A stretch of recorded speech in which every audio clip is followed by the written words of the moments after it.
So good morning, everyone. This is a StratKIT project talk on sustainable public procurement in the Baltic Sea region. What governments buy, and in fact, governments buy in the European Union 85 million euros worth of catered meals a day. And this is part of the discussion, is how can governments, including local governments, vote with their pocketbooks in trying to improve the environment, in trying to go along with the Farm to Fork and Green Deal to try to do this in a more sustainable way. And some people call this public procurement a sleeping giant, and that this, if we can wake this sleeping giant up, then we can drive and create markets for greener agriculture, greener food production, if we think globally and act locally. This is part of the idea, and this is what we want to talk about today. We've seen this with buying cleaner vehicles, right? Governments buying cleaner vehicles, and that is helping to create a market for cleaner mobility. Well, why don't we do that with food? And so we're trying to do that as well with this. And this being very, very topical because this week there's going to be a Farm to Fork conference. And this Farm to Fork conference is going to be looking at and hashing out and debating how we make Farm to Fork greener. And that's, it's a tough question, a very, very tough question. So what I'd like to do is, first, why don't we talk the agenda?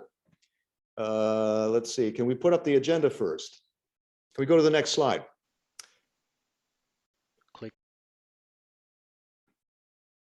The agenda. So what we're going to be doing is we're going to start out with the presentation of this project, and we're going to be talking about the StratKIT project with the results. We'll go to a break, and then we'll talk about pilot projects. During that break, we're going to be networking. We're going to show that to you in a minute, and then we're going to have a discussion. And the important thing here is, let's go back to the tech tips now, is we are going to invite you to send in questions. We want to get to as many questions as we can, and that's why we want to go through these presentations as quickly as we can. So feel free to send in your questions throughout this talk, and we'll get to them as soon as we can. Now, we have this practical information, your tech tips. Keep in mind these tech tips on how to participate. It's very important. We've also, the hashtag is sustainable public meals, hashtag food 2030 EU, questions through the chat, and keep in mind also the exhibition hall with digital booths. We have a video now. Casper, perhaps you want to roll that and show how this works. If you want to have a look at some of our StratKIT pilots and best practice examples from other organizations, go to the blue menu at the top of the screen and press Exhibit Hall. From the lobby, you can also go directly to the poster exhibition hall right here. In the poster exhibition hall, you'll find a number of booths representing different projects. They are marked by country, and if they are official StratKIT pilot projects, they will be marked with a KIT logo as well. Click on the booth that you would like to have a closer look at. Here you will find some information on the project and the results, and some documents.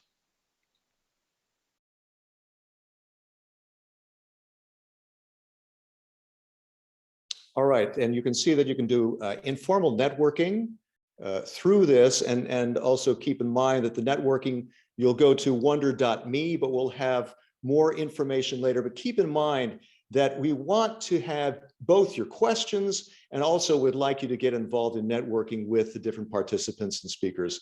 That would be really great. I think I'm going to go ahead to the first speaker, if I may. There's the agenda. Great. We're going to be talking through it and taking a break, then the pilots, then the Q&A, to take another break, and then we'll go through the panel discussion, the Q&A. We want you in on that panel discussion, and then even more networking. So keep all that in mind. Let us go to the first presentation on sustainable public meals in a farm to fork perspective. Alexandra Nikolakopoulou, the head of Farm to Fork Strategy Unit at the European Commission's Directorate General for Health and Food Safety. That's a DG Santé. Let's talk to Alexandra. Alexandra, are you with us right now? Yes. Can you Good hear? morning. Good morning. Good morning. Yes, so. Yeah, I moderated a Farm to Fork conference earlier this year, and there was your Vice President Timmermans, and he was talking about, in fact, this was one aspect of that Farm to Fork conference, and the importance of governments, both local and national, in buying food with a green outlook, and in trying to make sure that the food is greener, and that's an important impact on creating markets for this, right? Exactly. This is, you remember very well, Chris, and I'm very happy to see you also today moderating this event. Thank you. After the successful moderation of the Farm to Fork strategy, which was really, it's a big event. It's the annual event that gathers many stakeholders to discuss how we can achieve this transition to sustainable food systems. Thank you very much also for the invitation. I'm very happy to be here and also to participate in the discussion and learn also from this interesting seminar today. Let me also say that public procurement, and this is what I was explaining to the panelists before we joined, public procurement for us, I have been dealing with food safety and food law since more than 15 years now, but we have never dealt with public procurement. Public procurement has been rather as in the remit of our colleagues, DG GROW, in an horizontal framework. But now the Farm to Fork strategy really gives the opportunity, as you say, to wake up this sleeping giant, and recognizes the importance of public procurement in the transition to sustainable food systems. So there are here opportunities to use the full potential of public procurement, and at the same time, I think there are many activities which are open, and many action and challenges are also in front of us. So I would go through very shortly to some slides to remind the context of the Farm to Fork strategy, to see how procurement enters into the logic of the Farm to Fork strategy, and also explain what are the immediate actions and the what we are going to do in the coming months in this area. So let's start with the first slide, please. So you very well mentioned that Farm to Fork strategy is part of the Green Deal, is part of the basic axis, how we can contribute, how we can change our food system to contribute to the achievement of the sustainable goal. So what is the challenges and what is the objective is to move to a fair, healthy and environmentally friendly EU food system. So as you can see here, we see three dimensions of sustainability: social, economic and environmental. This overall objective is translated in sub-objectives, which means that we need to build a sustainable food value chain. And what does it mean in practice? To have sustainable food production, to have sustainable processing and distribution of food, shifting to sustainable diets, reduction of food loss and food waste, and at the same time, when we do all that, we need to ensure food security and also combating food fraud. So these are the fundamental components within actions will be taken in the Farm to Fork strategy in the next 3-4 years. All this is very challenging. Actions, when we intervene with public intervention here in these areas, it means there are impacts, there are costs. This cannot happen, such a change, from one day to another. That's why the Farm to Fork strategy puts at the disposal of both public and private actors, what we call enablers. How are we going to enable this transition? Research and innovation will play a fundamental and crucial role in this, and at the same time, we need to help the actors through advisory services, exchange of best practices, development of new sustainability skills, and also generation of data. And last but not least, we cannot talk about transition to sustainable food systems without addressing the international dimension. And we cannot forget that this is not only a challenge at EU level, but it is a global challenge. Next slide, please. With all these objectives, I would also like to remind that the Farm to Fork strategy sets what we call non-legally binding targets. Some they will call political targets, others they will say aspirational targets. But what is important is that they are not in legislation, they are not legally binding. And these targets concern 4 priority areas, which are very important and where we can have an impact, a positive impact towards sustainability. They concern reduction of pesticides, reduction of nutrient losses and fertilizers, reduction in the sale of antimicrobials, and last, we have something which is not reduction, but it is increase, and this concerns increase in the area which is devoted to organic farming. And this is relevant also to what we will be discussing today. Next slide. What is really innovative in the Farm to Fork strategy, I believe, it's not so much the individual actions, because the individual actions we have already since years discussed about pesticides, about organic food, but labeling, consumer information.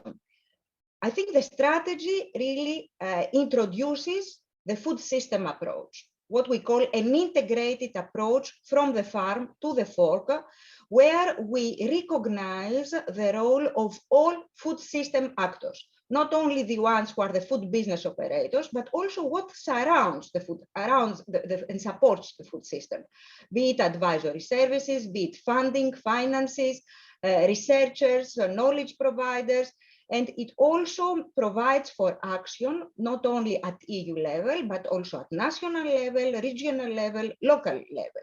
And we do all this by having citizens and consumers in the center of the action, trying to bridge the gap between consumer demand and production.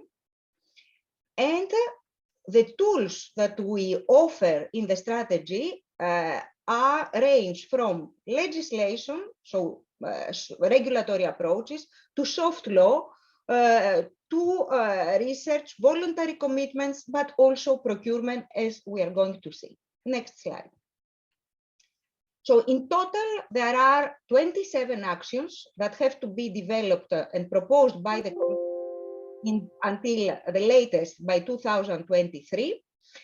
They concern new legislative proposals.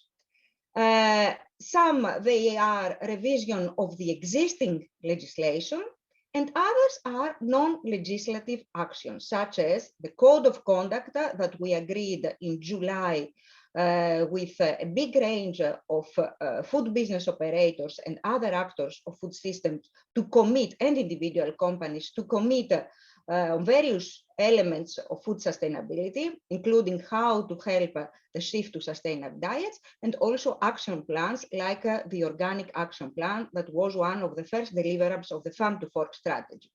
Next slide. So as I said, there are actions for various actors in the food system. So if you click the first actions to ensure sustainable farming practices, second, actions to ensure sustainable fisheries and aquaculture, third area, actions that concern the food industry, retail, hospitality, and food service, and last, actions which aim to promote the shift towards healthier and sustainable diets. And I would like to focus on this last one. Next slide. So this is really very important, and this is what also I explained in my previous slides. This transition and the farm to fork strategy recognizes that we cannot move ahead without shifting consumers' diet and dietary patterns. So we see today that we have a problem with consumer diets. Diets are not in line with national dietary recommendations. Member states have all made efforts. As you know, this is very much a competence, not an EU competence, but a member state competence. Member states have adopted national dietary recommendations. Unfortunately, data shows that the European diets are far from being in line with these recommendations. And at the same time, we have a food environment. And what do we mean with a food environment? This is quite complex and a comprehensive concept. It means where the food is located, the accessibility of healthy food, affordability of healthy food, information to consumer to enable the healthier choices. So a food environment with all its elements does not ensure that what we call the healthy, and we would say the sustained option, becomes the easiest option. And it's very interesting to see that there is a link, a clear link also, not only with health, but data and evidence shows that if European diets were in line with dietary recommendations, the environmental footprint of food systems would be significantly reduced. So when we talk about healthy diets, sustainable diets, there is not only a link with the personal benefits to individual citizens, but also to the environment in its entirety. So, which means that if we buy sustainable, this is really a very powerful way to enhance the sustainability of food systems and to protect at the same time the environment and also health. How do we do that? Here, everyone has a role to play, being an individual citizen, public authorities, and when I say public authorities, at all levels of governance, EU, national, regional, local, and private companies have a key role to achieve sustainable diets. Next slide. So, and here is where public procurement comes. This is part of the areas that we can really wake up and exploit in order to improve and to enhance and to make our food environment more sustainable. In practice, the Farm to Fork strategy announces action that is described with what? Mandatory criteria for sustainable food procurement. So what we know so far is that today we have guidance, we have the horizontal laws about public procurement, which have been revised recently to provide, to encourage, I would say, inclusion of sustainability criteria in public procurement. But here the Farm to Fork strategy is introducing the idea of having mandatory criteria for sustainable food procurement at EU level. So what are we going to do? We are going to combine this action with another flagship initiative, which is a new framework legislation on a union sustainable food system. These two initiatives are very closely linked and work in synergy. What will be the objective of this new framework legislation?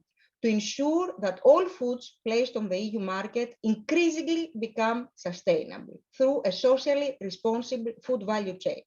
So in other words, I will not enter into the details of this new legislation, but you can imagine that this will be, I would say, a kind of constitution and law in sustainability, how we create an enabling environment for future development of legislation in the area of sustainable food legislation. It will be, I would say, the translation of the spirit and the rationale of the Farm to Fork strategy in legislation.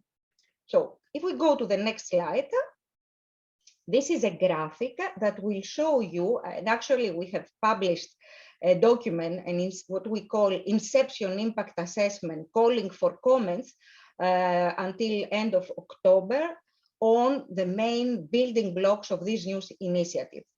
And this new initiative will consist of a part that would be what we call push and pull measures. So some measures to push for a minimum level of sustainability, but then what we have the pull measures, how we can, those who ensure a minimum level of sustainability, what else we can put in place to encourage food business operators, public authorities, to go for higher standards in sustainability. And here, as you can see, we have sustainable public procurement, which will be part of the pull measures. It also makes sense to have public procurement in this initiative, because when we do not have today a definition of sustainability in law. We all talk about sustainability, others will identify this to environment, but it's not only environment. Sustainability is a more broader concept that includes not only environmental criteria, but as we said, also social, health, and economic. And this will go hand in hand.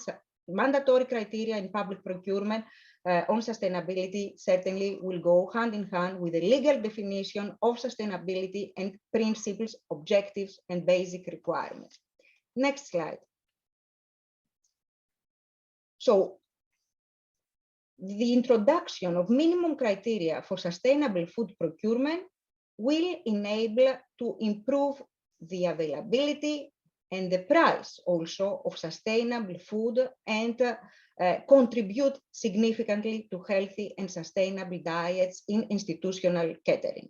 And this is here again where cities, and this is what we will see also today, regions and public authorities will be enabled, empowered also to play their part in sourcing sustainable food for schools, hospitals, and public institutions. And Chris highlighted with figures the important marketing power of public authorities. So we have started preparatory work. I mentioned we published the document on the impact assessment, and I would really invite you and encourage you to read, and also we welcome comments and suggestions. And you will see that this work also will cover the mandatory sustainability criteria.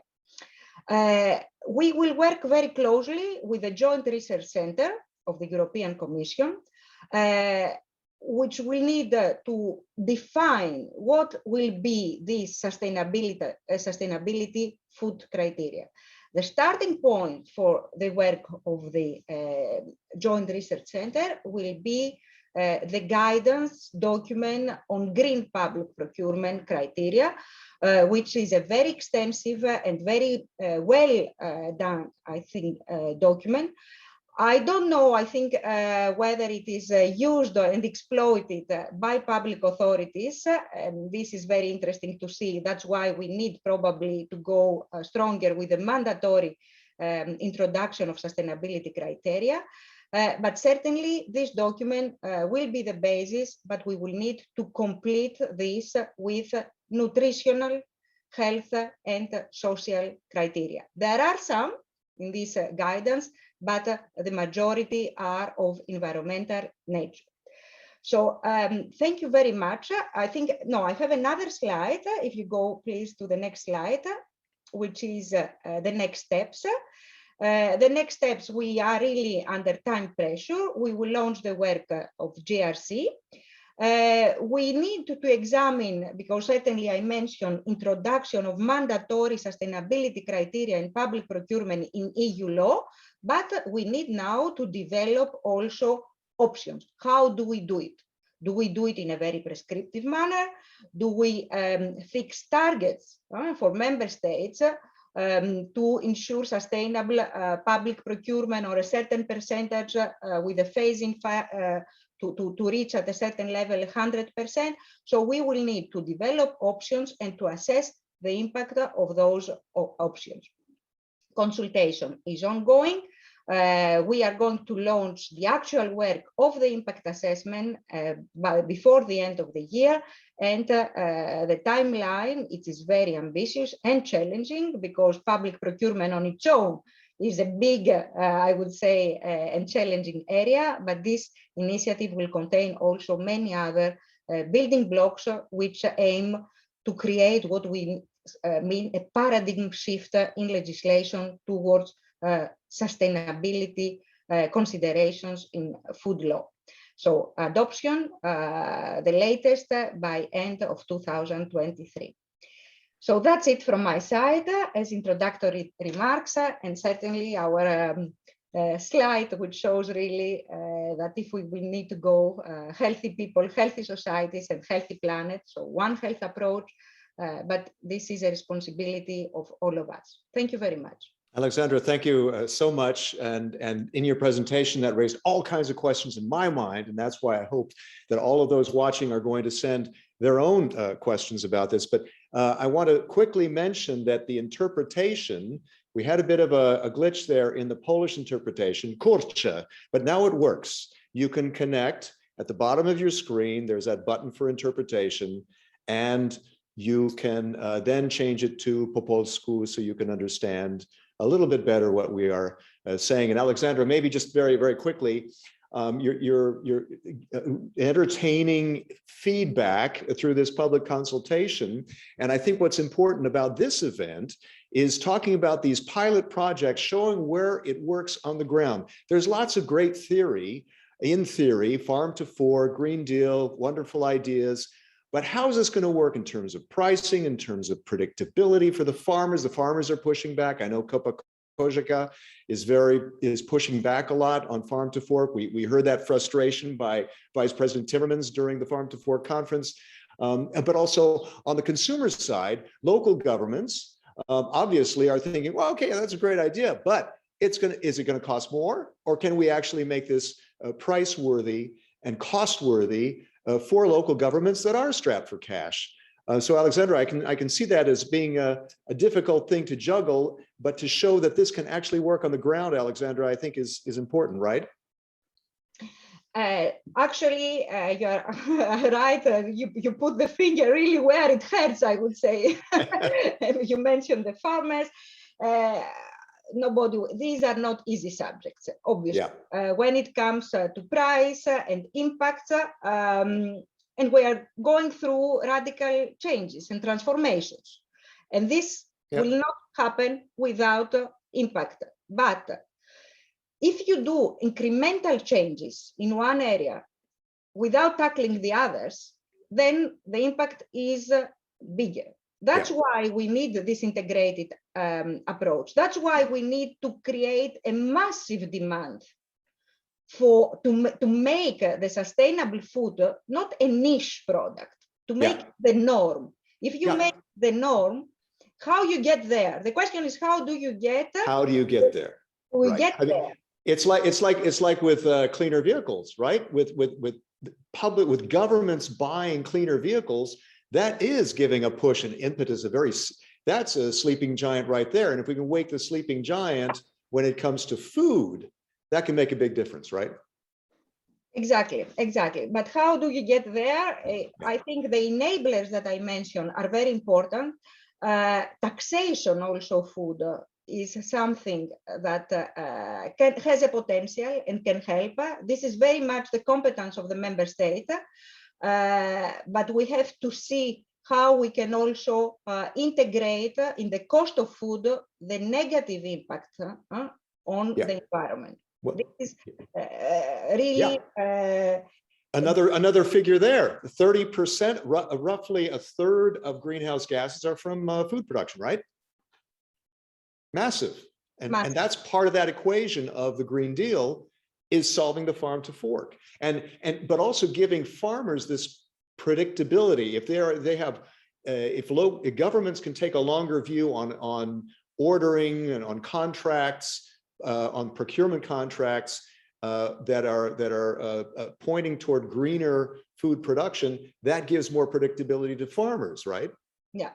Yeah, you make the link correctly. I think that this is not new. I mean, the importance and how much the public procurement and the activities, the buying habits and patterns of public authorities can help farmers. And this is where we say we must bridge the gap between the consumer demand and also the production. We have to link these two. Yeah. This is not new, we know.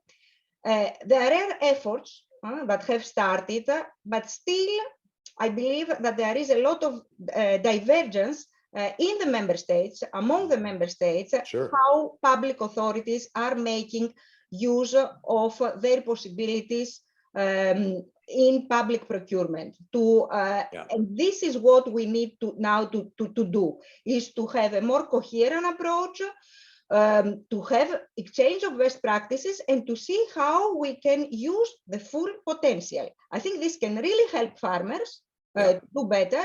And evidence of this is also in the organic action plan that the Commission adopted, where we aim to increase the organic production. But how do we do it? One of the big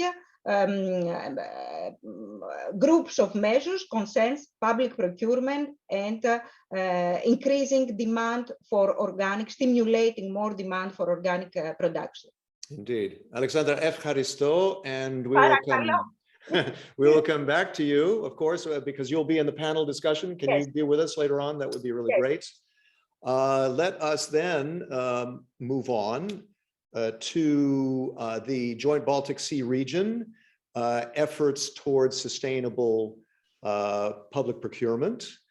This is StratKIT. Now, StratKIT is this regional project within the Baltic Sea region. And in fact, I also moderated a Baltic Sea conference through the European Commission on cleaning up the Baltic Sea, and so that the fishing can be more sustainable. We can save the Baltic Sea. And this is another aspect of the Baltic region, is trying to get the farming right. In fact, that's even connected to the Baltic Sea because of runoff, because of pesticides going into the Baltic Sea. So, and interesting that this includes not only EU members, but other countries in Scandinavia and Russia as well. So if we don't do all this together, it's not going to work, right? So let me call in now Lina Vitahariu, University of Helsinki Ruralia Institute. And Lina, this idea of pilot projects is kind of your baby, right? Yeah, we were the ones to start writing on this, but we had great partnership with us in compiling the project. Yeah, and so you are going to show us a bit the wrap up, the results of your project, right? Yeah, like a brief. You have some slides to show us on that. Yes, so quickly going through what we've done during these project years. Okay, I guess Casper, you're gonna bring up the slides. Yes. Okay. Okay, and you also have a video, I think, after that to show, if I'm not mistaken. Right. Anyway, go ahead. Yeah. Okay, thank you, Chris. So excellent Wednesday for everybody, and greetings from Finland now. As Chris said, my name is Leena Viitaharju, and I work at the University of Helsinki Ruralia Institute in Seinäjoki, Finland. I am the project coordinator of StratKIT project. And of course, it's my utmost pleasure to welcome you all to this final conference of StratKIT project. On behalf of the whole partnership, I must say, we are very pleased that you are all here. And I will now present the main results we have achieved during the project together. So as you might have all already guessed, or you know, that StratKIT is all about food and about public procurement and public meals, whether they are in schools or in kindergartens or hospitals and so on, and how to make those meals more sustainable. So StratKIT, the acronym stands for Innovative Strategies for Public Catering and Sustainability Toolkit across Baltic Sea region. Next, please. StratKIT project has been running since the beginning of January 2019, and it's now come to its final active months. But there's still some things to do. The funding comes from the EU's Interreg Baltic Sea-region program. And the main aim of the StratKIT project was to make the public procurement and catering services more sustainable in the Baltic Sea region. And how was this done? It was first done by identifying the solutions to these challenges that there are currently in the field of public meals. And then by developing and testing some regional strategies to enhance the sustainability in the field. And finally, by inspiring and motivating the procurers and the caterers to use the opportunities they have to work on to achieve a greater sustainability. And by cooperation and knowledge sharing across these different countries that have been working in the Baltic Sea region, these have been both the key components, the cooperation and knowledge sharing of the work during the project's lifetime. Next, please. The map in the slide presents the StratKIT partnership. We are altogether 13 partners in StratKIT. 2 partners from Finland, 3 partners from Estonia, 2 from Poland, 1 from Germany, 3 from Denmark, and 2 from Russia, namely from St. Petersburg. On top of this main partnership, our actual partnership, we've had so-called associate partners from each partnering country and also from Sweden. And of course, nothing is done only within this partnership and with these associate partners. We've involved a lot of people, a lot of organizations. We've been working with hundreds of stakeholders in all these countries and beyond.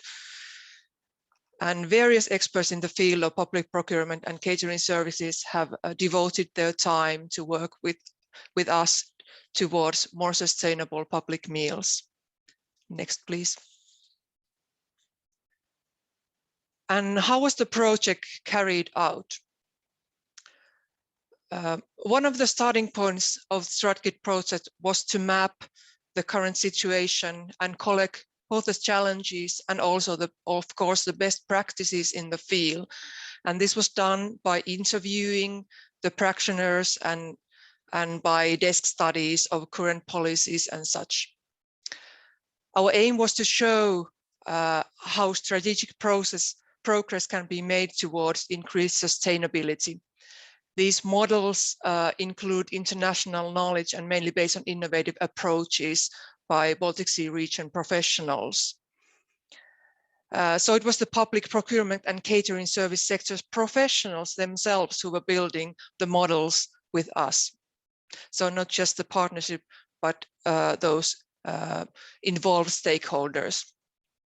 We wanted to bring together the professionals so that they could network with each other and to learn from each other's practices and get also inspired by the developments in the field and to get new ideas to their own operations. And finally, all the results we got during the projects, we wanted to turn them into the BSR Sustainability Toolkit, which is an easy follow and bottom-up guidance for sectors professionals. Next slide. This is the short section of main outputs of StratKIT. So there are manifold, the outputs are manifold of StratKIT. First, there are the report style outputs. There are altogether 3 reports, of which 2 are already published and one will be published really soon. The 2 first bullet points are the main output reports, the Joint Baltic Sea Region report and the Dynamic Sustainability Model for Baltic Sea Region.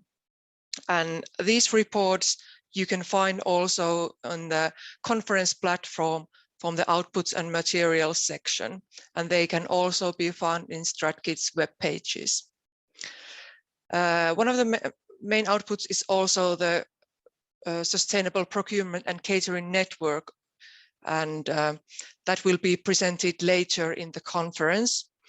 And they include also the Sustainable School Meal recommendations, which will be also discussed later. And then there was this, we had the online knowledge platform on StratKIT, which is a StratKIT webpage, which was launched last year.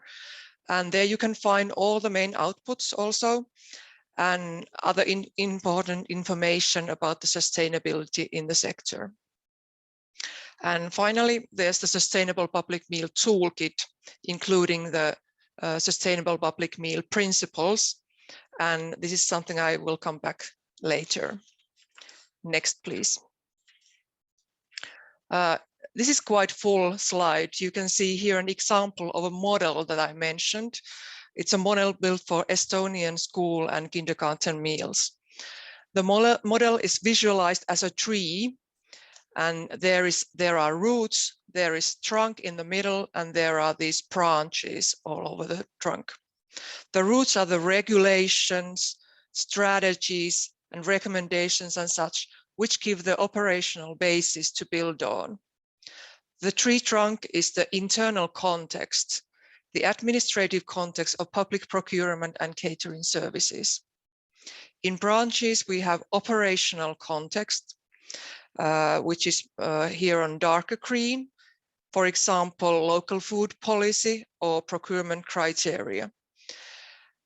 And on lighter green circles, we have subdomains. So there can be various, these are operational subdomains like local food policy or procurement criteria and so on. And finally, there are targets on orange circles. They are the domains to really focus on for the procurements and catering services. Lena, can I jump in here? Can I just ask you a question? This is a wonderful infographic. Yeah. Obviously, you could spend 10, 15 minutes, even longer, looking at it. How can people see that and absorb it? Is there, I guess we get a link later for that? Yeah, as I said, there is a link in the outputs and material for the report where you can find like this empty and how this is read and how to fill in, and so the procurers and caterers can themselves in their own organization use this and to find those areas where they should focus on to build in more sustainable meals. That's brilliant, because in fact I'm looking in the chat and someone is adding here saying that yeah, this public procurement is a crucial part, but also the education of the kitchen staff. Yeah.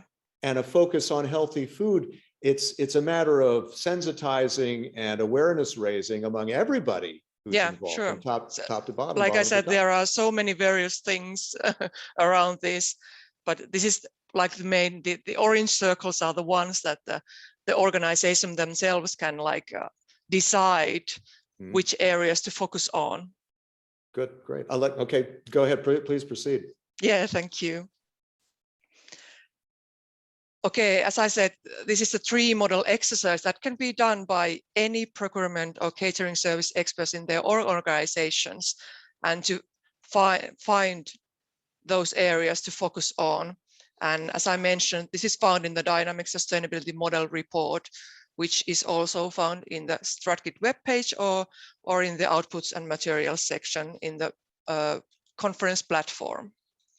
Next, please. And one output of the network of the StratKIT is the network, which includes various public and private sector stakeholders from different countries, all of the partnering countries and beyond. And why those organizations have joined, or people have joined? They can get beneficial professional connections and to learn from each other.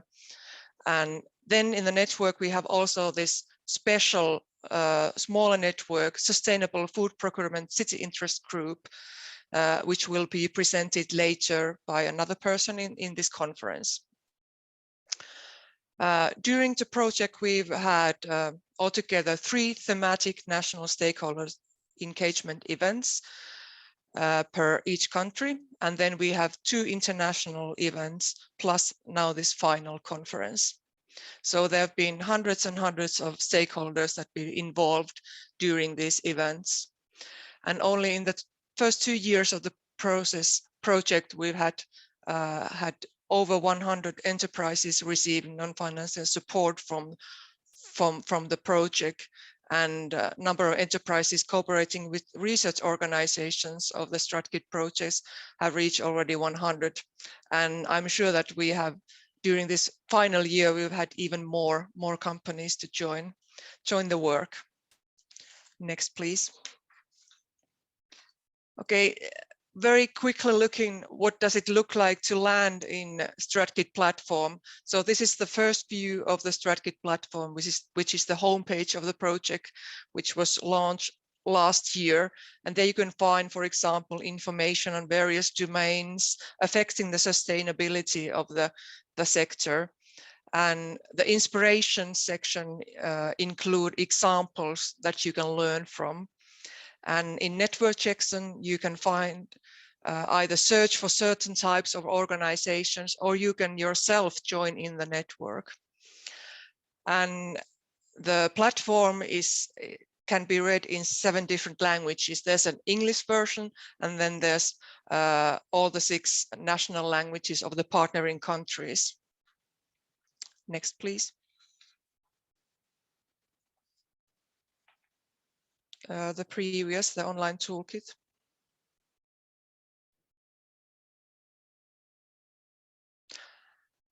There was a previous slide on online toolkit. Okay, well, probably that slide is missing, but then the final output was the online toolkit, which will be launched today. So we have a very exciting day today. So also the online toolkit will be available in 7 different languages, English and all the national languages of the partnering countries.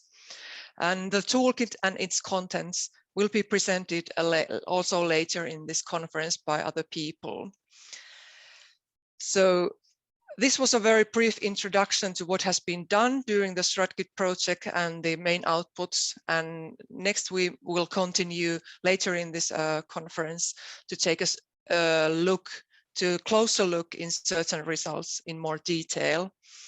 And at this point, I'll take an opportunity to remind those people that if you use Twitter and tweet about this event, please use hashtag sustainable public meals and food 2030 EU. But this was my presentation. I thank you everybody for listening, and let's all enjoy the rest of the conference. Thank you, Lena. And how do you feel now at the end of this long project? It's quite massive, and you were working with quite a big team in different countries. How does it feel now?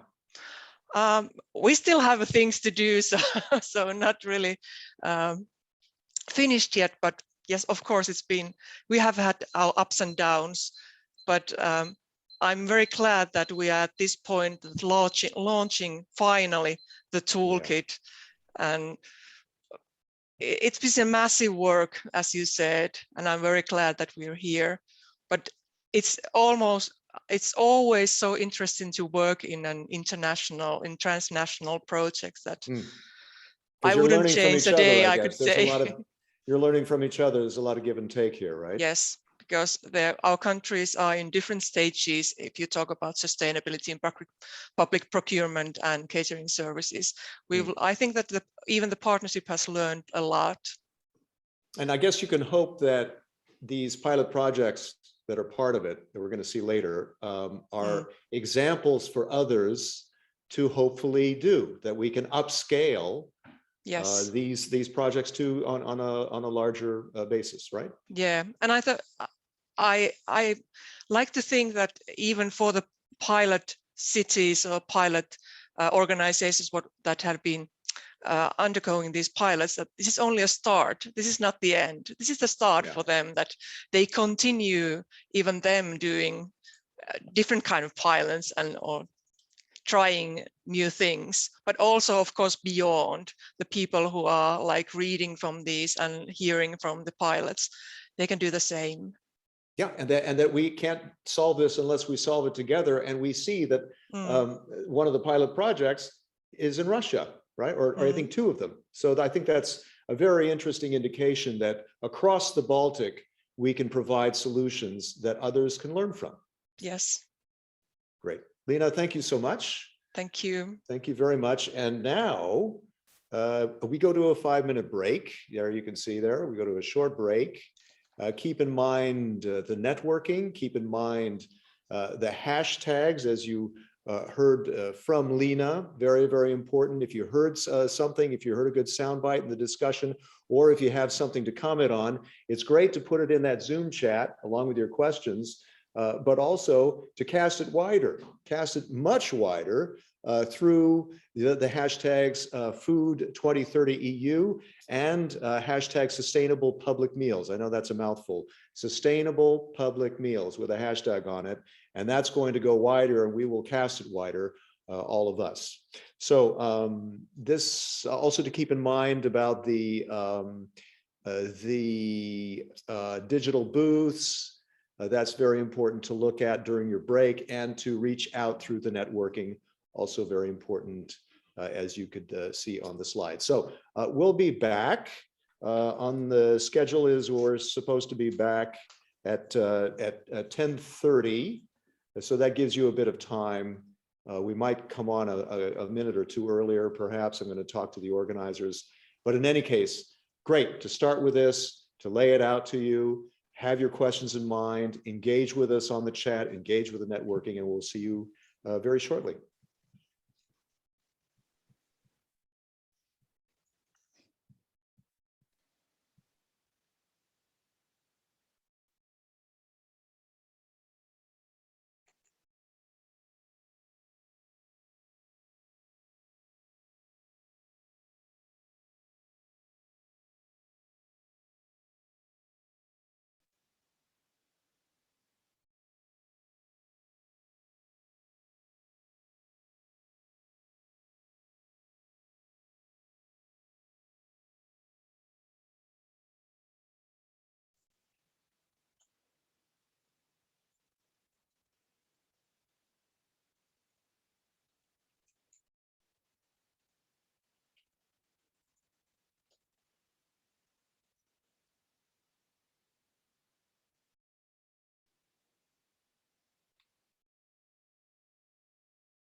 So welcome back, everybody. We're slowly getting started here. In the next 30 seconds, we want to go to the next presentation. My name is Chris Burns, and this is the StratKIT Final Conference today, coming in a very important time when we're talking about farm to fork.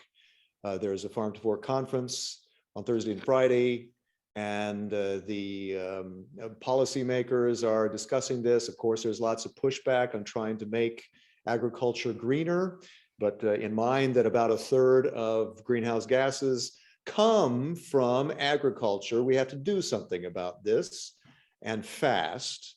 And a part of this, this whole idea of StratKIT is trying to get local governments to buy greener, and that gives more predictability to farmers. Who, you know, many of them are worried about this, that this whole push toward farm to fork Green Deal could put them out of business. Well, let's show them that it does work. We do have pilot projects we're going to show you now that work on the ground. And also, for those listening, please do send your questions in on the chat, the Zoom chat. We'll get to as many as we can. There's also more networking going on today that you can connect with. And keep in mind the hashtags, hashtag sustainable public meals, hashtag food 2030 EU. If you hear a good comment, or if you'd like to make a good comment, let's cast that wider on this StratKIT conference that is also unveiling this toolkit on how this can work on a local basis. Now, let's go to the pilot projects now, and I'd like to start with Ursula Alakarvia, University of Helsinki Ruralia Institute. And Ursula, I guess you will talk us into this and talk into the two pilot projects as well. We've got some nice videos to show you. Go for it, Ursula. Yes. Hello, everyone. I'm a colleague of Lena, so I'm representing the lead partner of StratKIT. I have a couple of minutes only to really introduce you the pilots, so the actions that we have done just as an introduction. So please, next slide. You will hear a lot about our toolkit. The toolkit has tools, and how those tools were created, it was a very long process, but some of the tools, or the tools, or we call them tentative tools, they had to be validated, which means that when we had this great idea of innovative idea of improvement, we planned and we had those real-life pilots, so a small-scale experiments or trials, so that we tested and we validated the tools, so that the way that you see them today, they actually have a lot of important knowledge in it. So piloting took place between September last year and this month, and of course you all know that it has been a so-called Corona time. So those pilots were heavily, our plans were heavily influenced by lots of restrictions and the uncertainty, but still we modified our plans to the new reality, and we had a long list of successful pilots. And the themes for the piloting, which is very important, they were selected based on the stakeholders' expressed needs. So Lena mentioned that we had a lot of national events. So we talked in the national languages, we talked to stakeholders, being farmers, being caterers, being the cities. And when we listen to where they think that, or when they see their lacks, well, of course we have the trees as well, that we knew what are the weak sides of in particular country or region. So then those were selected topics, and we highly encouraged the transnational pilots, because from the very beginning, straight from the mapping exercises, we knew that there is such a different level of how things are done in different countries. So we had those transnational pilots, and then mostly the StratKIT partners being this network of organizations were supervising the pilots' evaluation. Next slide, please. And then can I ask for a click, one click first?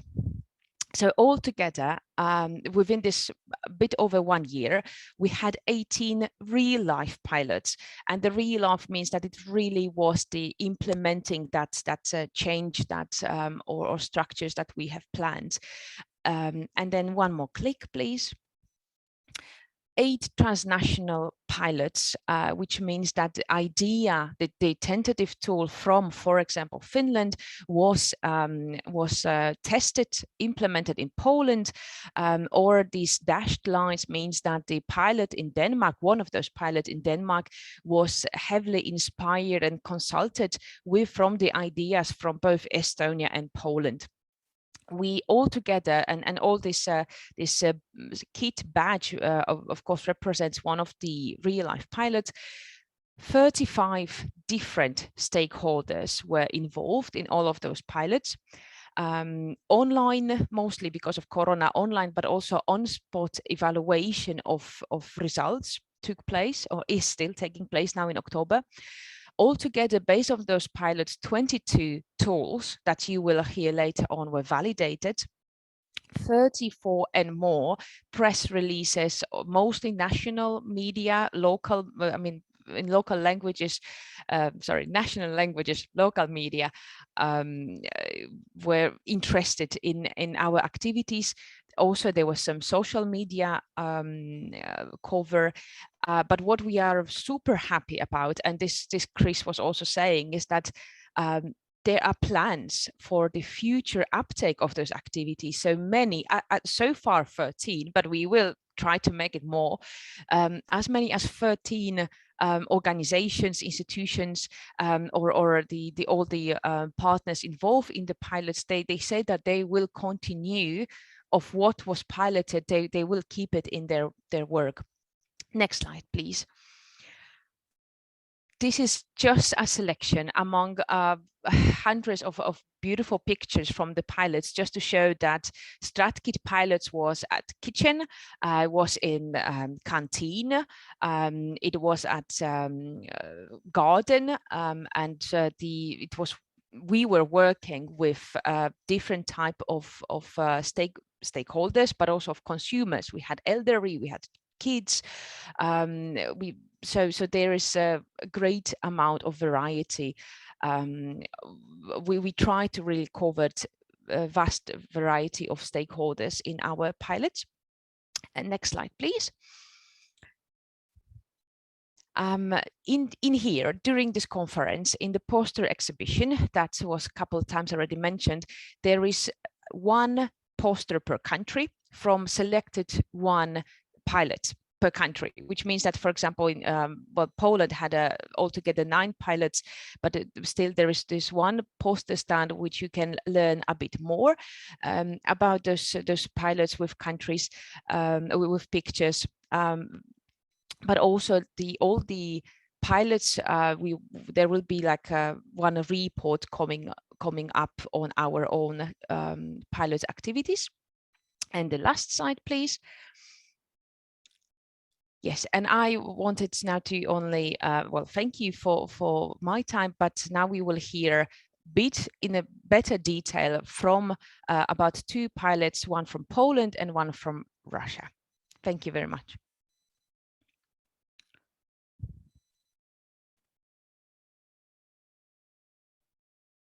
Okay, so maybe I need to present the pilot project speakers. And so the first one is from Poland, a green dietary transformation in a social welfare home in Rybnik, Poland. Dzień dobry, Renata Kazimierczak, Warsaw University of Life Sciences. Please explain. Thank you very much, Chris. Good morning, everyone. My name is Renata Kazimierczak, and I'm pleased to introduce the Polish pilots. Green dietary transformation in social care home in Rybnik. as an effect of work of two Polish partners. It is Warsaw University of Life Sciences and City of Rybnik. Next slide, please. I would like to present one example of several pilots that we carried out in Poland, in Rybnik city. And I must say that we admit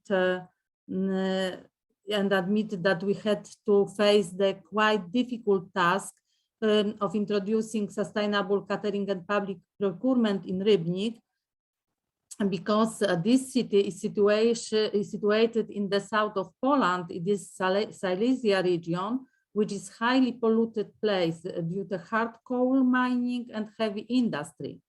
And therefore, for example, any organic food should be ordered from cleaner regions of Poland. And it was for us the first challenge.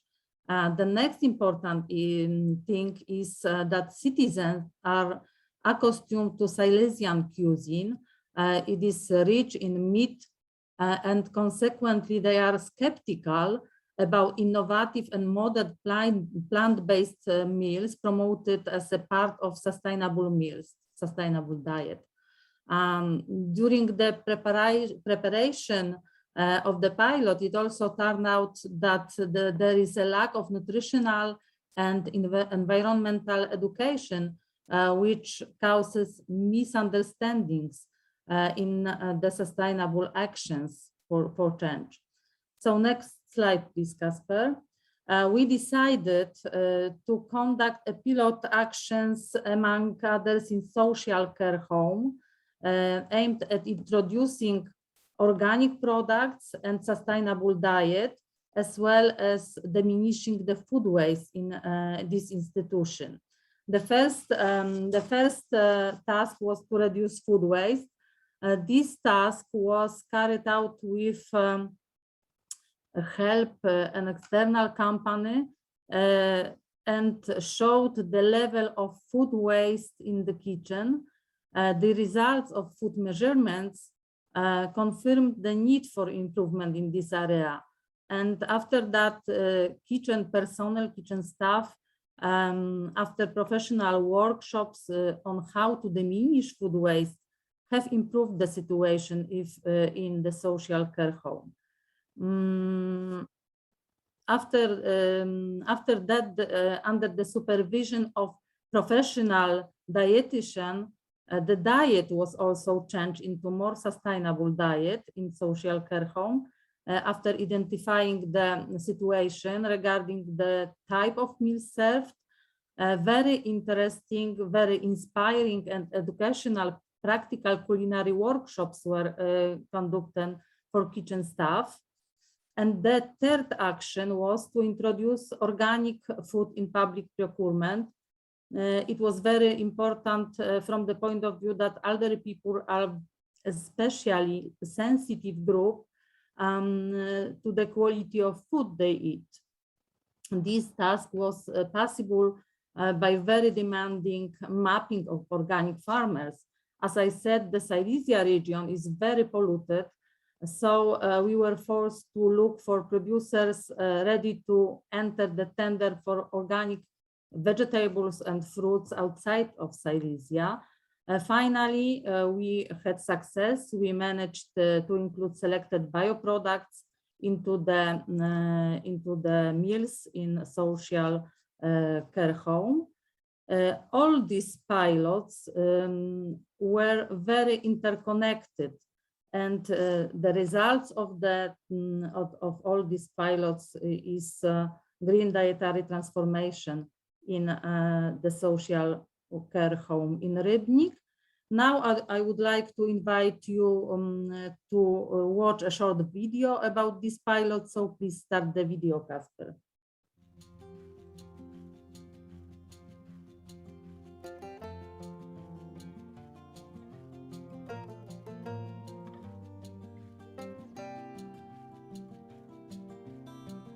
Miejski Dom Pomocy Społecznej to jedna z placówek miasta Rybnika, która bierze udział w pilotażowym projekcie StratKIT, mającym na celu poprawę standardów żywienia w instytucjach publicznych. Obecnie w naszej placówce zachodzą ewolucyjne zmiany na wielu poziomach działania. Pierwsze, programujemy modyfikację zamówień publicznych w kierunku zrównoważonego rozwoju, w tym ograniczenie ilości mięsa na rzecz roślin strączkowych. 2. Jeszcze większe dostosowanie jadłospisu do potrzeb osób w wieku podeszłym i przewlekle somatycznie chorych. 3. Włączenie pracowników wszystkich działów w proces wprowadzania nowych potraw do diety mieszkańców. 4. Zapobieganie i ograniczanie strat żywności. 5. Propagowanie zdrowego stylu życia, zdrowego jedzenia wśród seniorów. W ramach międzynarodowego projektu StratKIT prowadzimy działania pilotażowe w Rybniku, m.in. w Miejskim Domu Pomocy Społecznej. Celem projektu jest zrównoważenie diety, w tym przypadku diety seniorów. Chcemy wprowadzić żywność ekologiczną. Już zaczęliśmy to robić. Dlaczego żywność ekologiczna? Jest to żywność produkowana w sposób naturalny, zawierająca znacznie mniej zanieczyszczeń, jest 7-krotnie mniej pozostałości syntetycznych pestycydów, istotnie mniej azotanów, azotynów i szkodliwego kadmu, a także śladowej ilości antybiotyków i zerowy poziom syntetycznych dodatków do żywności. Z drugiej strony jest znacznie więcej związków bioaktywnych, przede wszystkim polifenoli i najróżniejszych witamin i karotenoidów. To wszystko poprawia wartość odżywczą żywności. Żywność ta lepiej pachnie, ma mocniejszy kolor, mocniejszy smak i zapach. Jest to ważne dla ludzi starszych, którzy zdecydowanie mają słabsze zmysły już węchu i smaku. Osoby odżywiające się w sposób ekologiczny istotnie rzadziej chorują na syndrom metaboliczny, otyłość, nadwagę, alergie, a także choroby układu serca i nowotwory. Podsumowując, należy rekomendować tę żywność wszystkim ze szczególnym naciskiem na osoby starsze.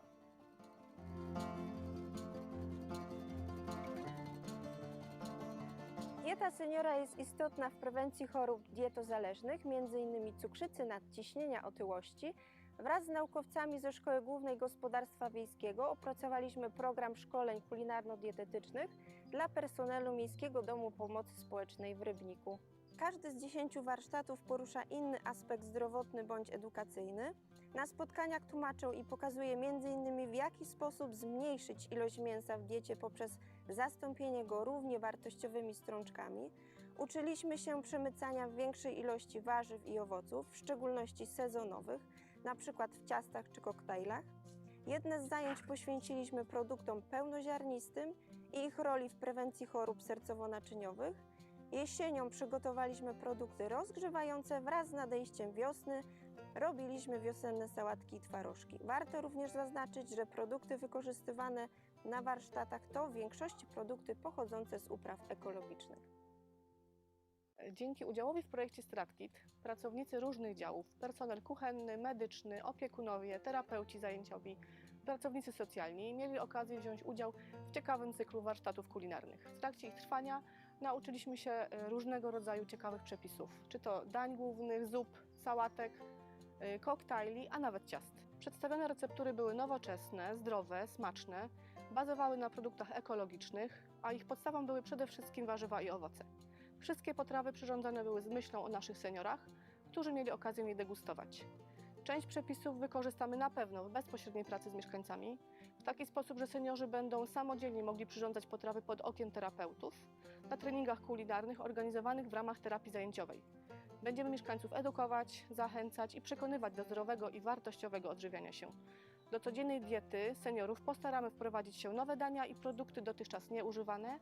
Większą uwagę zwrócimy na optymalne wykorzystywanie sezonowych warzyw i owoców.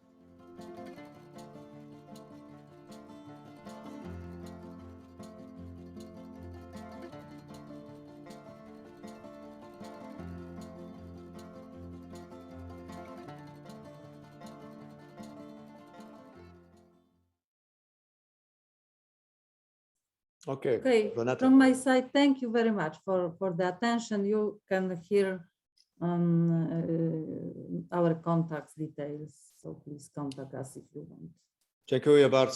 Dziękuję bardzo, Renata, and knowing that Rita Goralska-Balczak at Warsaw University will be in our question and answer panel later on. That's one of your colleagues who can talk about that. Interesting that I did reporting in southern Poland, in Katowice, where an old coal mine was turned into a museum, and a lot of the workers, former workers there, had been converted into other jobs. So there is hope, and even in regions like that, that are trying to become greener. Let's go now quickly to the second pilot project, green garden at a school as an educational tool.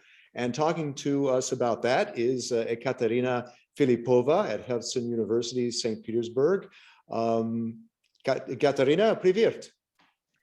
Hello, good morning all. I'm very pleased to join you here today and to have a chance to present our Russian pilot on behalf of not only Hudson University, where I work at, but also other Russian partners and the school we have been working together with on these pilot activities. So our pilot start in November 2020 and long for 6 months till May 2021. It was a joyful process that we truly enjoyed. And it took place on the Lyceum's 126 of St. Petersburg premises.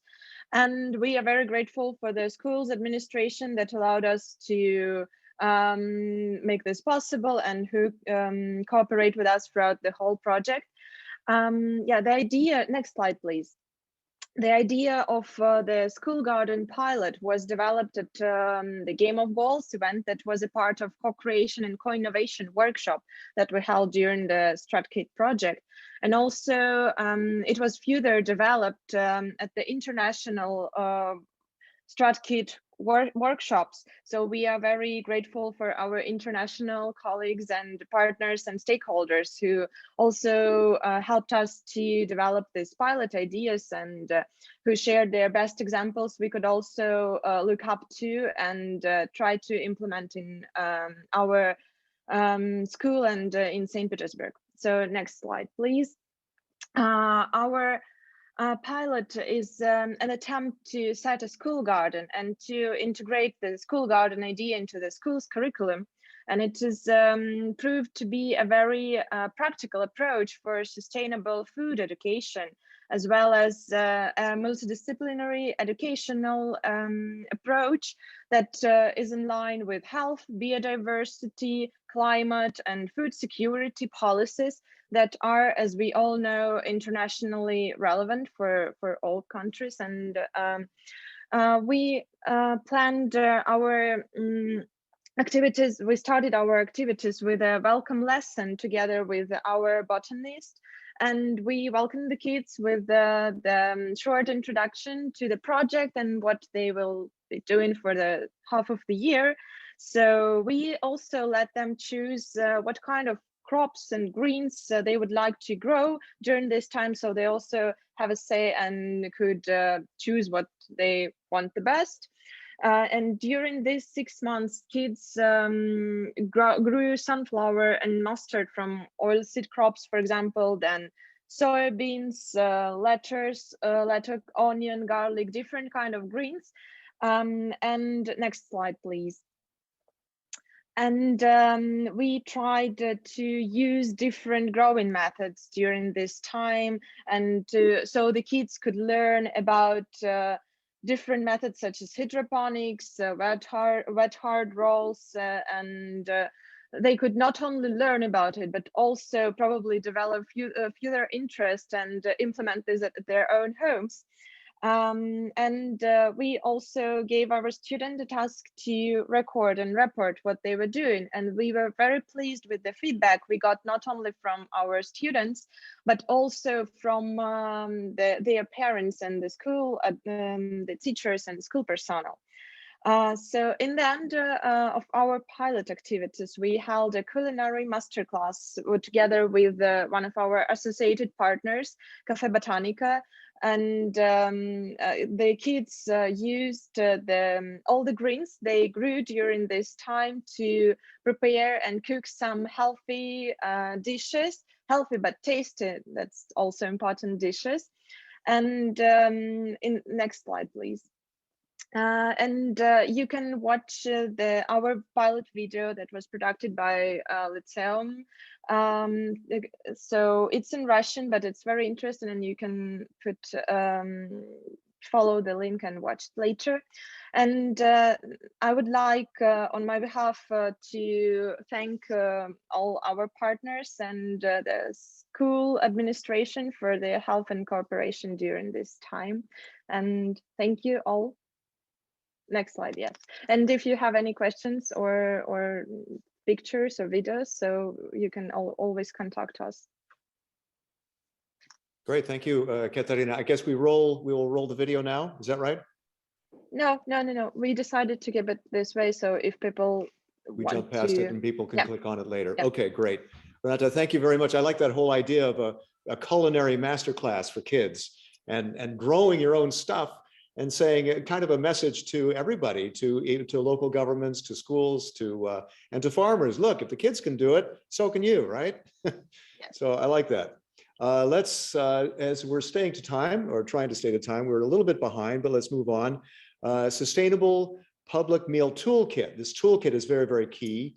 And that's what we want to talk about now with how to use it, why we have it. Karen Hamann of the IFAO Institute for Food Studies and Agro-Industrial Development in Denmark, and Regina Belges of Algater GmbH in Germany.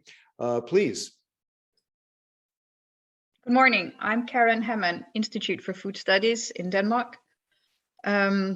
Regina and I have been working closely together to develop the toolkit, and it's my pleasure to start the introduction of this important outcome of our project.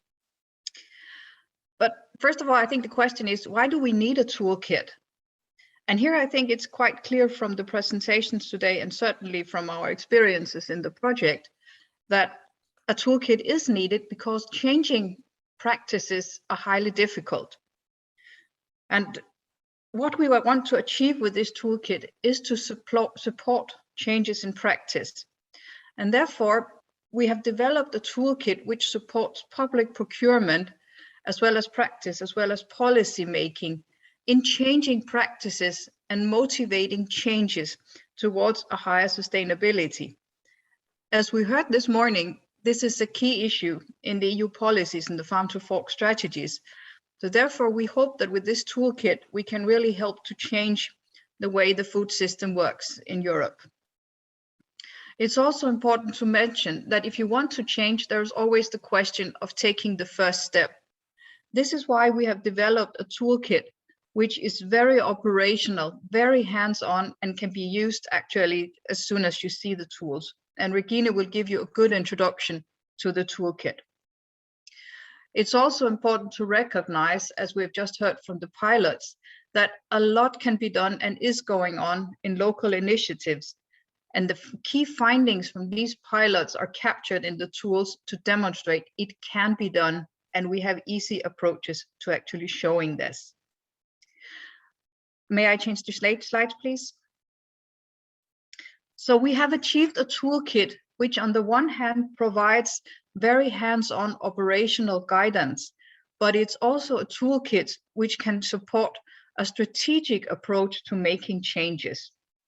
So therefore, we actually have a good collection of tools which both support change from a policy perspective or from a management perspective, as well as tools which support local initiatives or ground-up initiatives in kitchens or in education and communication, or simply for changing practices. An important element in public food service is also to think about supply chains and collaborative partners. And we also have tools to support people in this way, because we have identified challenges of changing current supply chains. So one of our tools, or should I say several of our tools, also address what Alexandra mentioned this morning, inclusive supply chains, where our tools are very practically oriented towards including farmers in public procurement. So we hope we are on our way to help support the change of the European food system. So that's on the one hand, and on the other hand, it's a very hands-on approach to having a good and international toolkit. The international dimension is captured from the way the toolkit was developed, as Lena presented to us this morning, and what Ursula also said. We have been working across the Baltic Sea and achieved a toolkit which is generic in its current appearance. However, it brings out practices and experiences from 6 different countries. This is what we call the BSR dimension, and this is for scaling further up, not only among countries in the Baltic Sea region, but we have an ambition that it should also be relevant for Europe. Change the slides, please. The toolkit is developed for 4 key user groups. However, it is not possible to say that this tool can only be used by this user group, because it will be an open access online toolkit. Rather, we say that the tools we have are useful for public procurement people, for people in supply chains, for people working in catering services, but also for policymakers, each with a different approach and different type of work, but all connected to the public meal. So this means if we look at suppliers, the first thought would be, this is probably distributors. Yes, of course, but it may also be farmers, it may be educators, as well as other suppliers, like suppliers of kitchen equipment. Therefore, when we look at the user groups, we have 4 main segments, but we are not restricted to these segments. And this is again what we hope to achieve with the toolkit, to inspire many more than representatives of these 4 groups to actually engage in sustainability actions towards the public meal. We are going to present this toolkit as an online version by Regina in a minute. And I should also mention that there will be a report presented the toolkit as well. This is what we hope to publish during November, and it will be referred to as the report 4.3 in our project. We also intend to send the PDF version to all of you who have registered for the conference today. So this is also what we hope to achieve, a good and wide dissemination. Now I'd like to pass the floor to Regina, because I hope you're very, very keen on now seeing our online toolkit. Thank you for your attention. Thank you, Karen. So I'm really happy to be here today, and I'm feeling actually honored to be the one presenting the online toolkit, which is based on the hard work of the whole StratKIT consortium. And yeah, so what we did during the last years, we collected 50 tools. And our aim was now to create an easily accessible online toolkit so that yeah, the tools can be used by everyone as far as possible. And you can find the online version under this link, which I will later on also post in the chat. Next slide, please. Yeah, so here you get a first glimpse of how the toolkit looks like. To make it as accessible as possible, we provide all the content in 7 different languages. This is a great effort, so there are still some texts not translated completely, but most, I would say, like 95% is there in all languages. What we did then to make it as easily to be used as possible is that the structure is very simple. So there's only 2 main tabs, the background and the tools. The background is, contains a lot of information for people who are not too familiar with the topic. So how public catering is organized, the relation to sustainability, policy issues, and general information. And then in the tools section, we grouped those 50 tools according to different topics. And we also have a list of all tools. Next slide, please. So these are the groups. We call them thematic gateways, which you can find on the online toolkit. So there's, for one, the strategies of change, where there's all the strategic tools gathered, which is like creating a roadmap, but also building up new organizational structures to support the change towards a more sustainable public meal. There's the public procurement gateway, where a lot of procurement criteria are actually gathered, which often base on the green public procurement criteria from the EU, but also beyond that. We have a gateway on communication and capacity building, because it's so important to raise the awareness among customers, but also other stakeholder groups, and to educate and train the stakeholders to be able to implement the change. We have a gateway on healthy and plant-based diets, where there's a lot of tools dealing with how to increase the share of vegetables and other greens on the menu. Another gateway deals with tools addressing food waste, from measuring it to really taking action against it. The organic food gateway deals with tools trying to increase the share of organic foodstuff on the plate, and also to support caterers to certify as organic. We have a gateway on resource efficiency, where you will find tools trying to decrease the use of energy, water, but also chemicals like cleaning stuff. And last but not least, we have a gateway on working with farmers, which is exactly what Karen also mentioned, connecting closer to the producers of the food. Next slide, please. So what is the tools? The tools are actually textual descriptions, which are built up always the same way. So there's a summary, so you can grasp if it's at all interesting for you.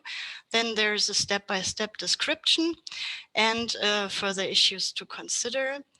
We provide some background information, like which country is the tool from, which organizations provide the tool, which gateways, which keywords are important, as well as further links or pictures or other media which might be useful for the tool.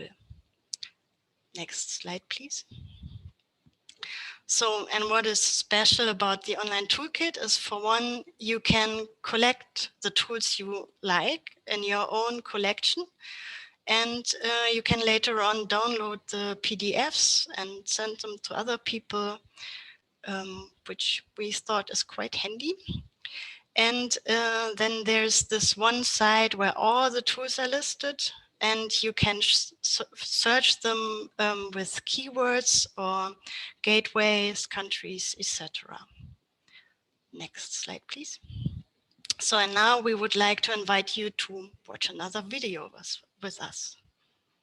All around the world, millions of kitchens provide public meals for pupils, senior citizens, hospital patients, police officers, public administration staff, and many more. These canteens create a lot of jobs along the food supply chain. However, they can also create a lot of emissions, require resources with negative consequences for the environment, and, if not well balanced, affect human health. So what can you do? Let's look at Tom, who leads a hospital canteen. He is passionate about the quality of the food his team provides for the patients and staff. Recently, he learned that a more diverse and plant-based diet is healthier and beneficial for the climate. But how can he change his menus? What will his team say? And the customers? On the internet, he finds the Sustainable Public Meal Toolkit. He selects a range of options and talks with his team to find out which tools suit them best. In the end, they adopt 3 tools: a cooking workshop for the kitchen professionals, aimed at helping them prepare more balanced, plant-based meals; tasting sessions for the patients and hospital staff to find out what they like; and attractive new bowls and plates to make the served food more appealing. Tom and his team are happy with the changes and are now thinking about implementing further tools. Meanwhile, Sarah works in the procurement office of the local government. It recently published a sustainability strategy asking all sectors, including the public sector, to take action. Therefore, she is looking for suitable procurement criteria for the new school canteen. In the Sustainable Public Meal Toolkit, she finds a list of sustainability criteria. Together with the head of the school and the legal officer, Sarah adapts some of the criteria according to their wishes. A year later, the school catering team receives a prize from the government. They have implemented additional sustainability measures, and all of the teachers and pupils have joined in with activities. Tom and Sarah are pleased with the results. Now they invite you to do the same. Choose tools, adapt them to your needs, and get started.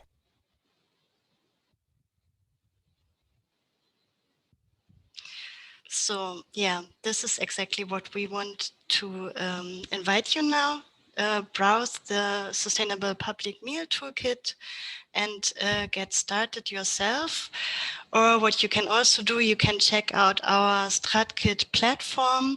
There you can share your own best practice experiences and join the network on our map, or just continue to share your thoughts and follow us on Twitter.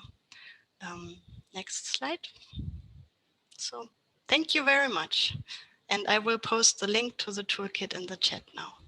That's great. Regina, vielen Dank. And also thank you to Karen. Let's move along to the next presentation, which is about how local governments are working on this themselves. Sustainable School Meal Recommendations by Amalia Ochoa Vidal of ICLEI, Local Governments on Sustainability.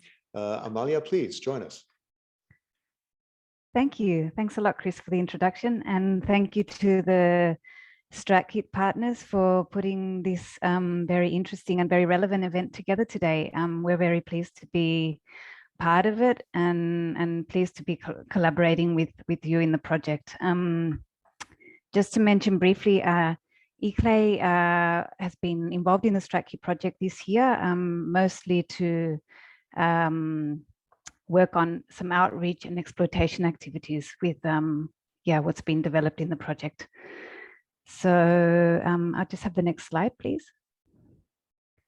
Yeah, so I'm going to be talking about the City Interest Group on Sustainable School Food Procurement that we've been working with as part of the StratKIT project. And basically this is it's a group of cities that we've put together, which are all interested in improving their sustainable procurement practices with regards to school food and discussing these with each other.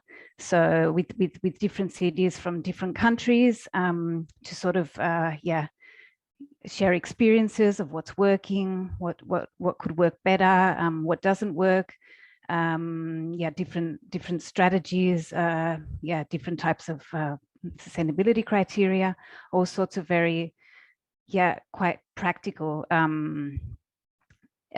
work and issues. And well, what we did with this group was we first brought together the StratKIT cities, and then we recruited a few other cities to join them to discuss all sorts of things related to school food procurement. And we did try and focus the group on the Baltic Sea region, so countries around the Baltic Sea region, but also we didn't limit it to just those countries. We wanted to also enable other cities to join the group and join in the discussions. So we've been working with these cities in the form of a number of online meetings. We've had, I think, 3 this year, and we're going to have a couple more before the end of the year. And the group is also part of ICLEI's network called Procure Plus. It's on sustainable public procurement, and it's a network of approximately 50 cities which are all very committed to sustainable public procurement and improving their practices in this area. I'll have the next slide, please. So here you can see the members of the group. The ones in bold are the ones from the StratKIT project. So we've got Aarhus, Tallinn, Rybnik, and a school, very large school in St. Petersburg. And then in addition, we have the city of Ghent in Belgium, Copenhagen in Denmark, Helsinki, Lazdijai in Lithuania, and Riga in Latvia. I'll have the next slide, please. So what have we been discussing in these meetings? Well, they're very lively and very open meetings, and we've been discussing a whole range of different issues. Yeah, we've heard from some of the cities on how they've been translating their food and procurement strategies into practice. So how to translate those into, really good tenders. How to decide on which type of sustainability criteria to include in procurement processes. So as many of you know, and it's been talked about today, there can sometimes be a whole range of criteria, very good criteria to use, and why would you choose one over the other, sort of those types of things and discussions. How to involve parents and suppliers in these actions. There are different strategies and which work better than others, it seems. How to reduce food waste, that's a big one, of course. Yeah, and a lot of other types of issues. We've been also trying to put together some recommendations for what could be done differently at the policy level. And I'm going to talk a bit about those a bit later, but we're also, of course, very much looking forward to discussing and perhaps even digging into using the new toolkit from StratKIT. So I look forward to doing that in one of the next meetings this year. I have the next slide, please.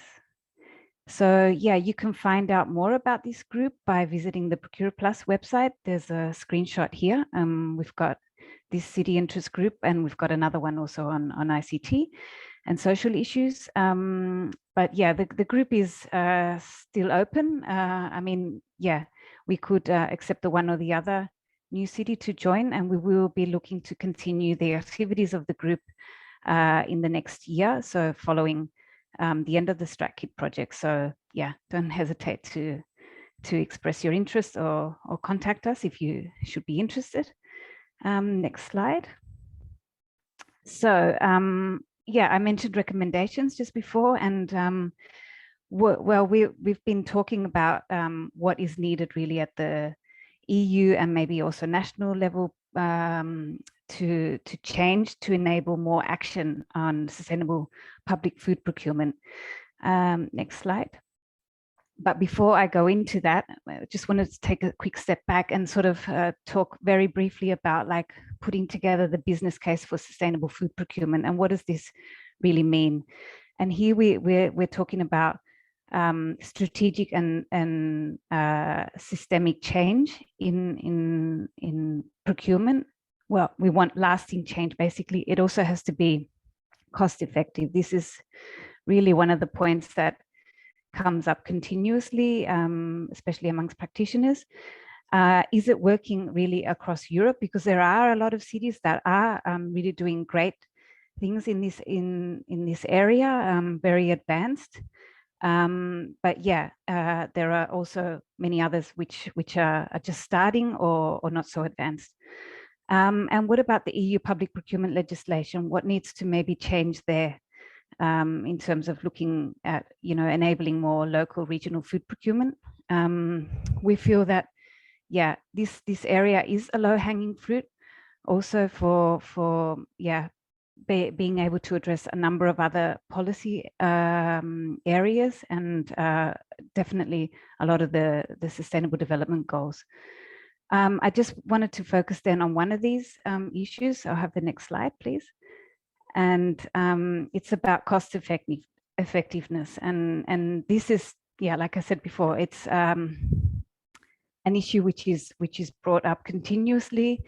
Of course, you know, there are restrictions on public budgets, and how can sustainable public procurement really be cost effective when it comes to food? We're talking about purchasing less but better meat, we think, more plant-rich foods. Yeah, there are strategies and different approaches for smart menu planning and providing more child-friendly portions. Some of the portion sizes are really, yeah, maybe not the size that's really needed nowadays for children. Market dialogue. So, you know, the procurers discussing with potential suppliers about, you know, what they can supply, what portions are, you know, what the seasonality of the produce and so on. Procurement can also be divided into smaller lots, so that these become more attractive for smaller size enterprises to bid for. There's public-private partnerships, which is also an area to explore, and then the look at, or the discussion about whether on-site kitchens may be better in some cases rather than purchasing catering services. Yeah, so I'll have the next slide, please. Now I'd just like to talk about some of the policy recommendations that we've put together. I mean, these, just important to mention is that these are draft recommendations at the moment. We're aiming to finalize them in the next weeks, and we'll make those available through the StratKIT website and through eCLACE channels. But why are we preparing these? Well, basically, we feel that the current EU Farm to Fork strategy offers an extraordinary opportunity to recognize and enhance the positive power of public food procurement and in supporting food systems transitions. So the first of these is a crucial one in our opinion, really, and that is to establish a favorable policy framework for enabling action in this area.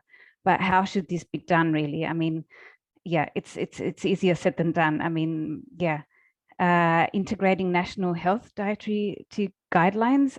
National guidelines should be at the heart of setting ambitious goals for sustainable and healthy public school food procurement, and this is not always the case currently. So member states should be regularly evaluating and updating these guidelines based on independent expertise to progressively include sustainability dimensions along nutritional guidelines. The third one of these is creating minimum mandatory public procurement criteria for food, embracing sustainability and health. So not just singling out green issues, as is well, there is obviously a lot more guidance on green public procurement available, but we need to have a broader look at what can really be done here. And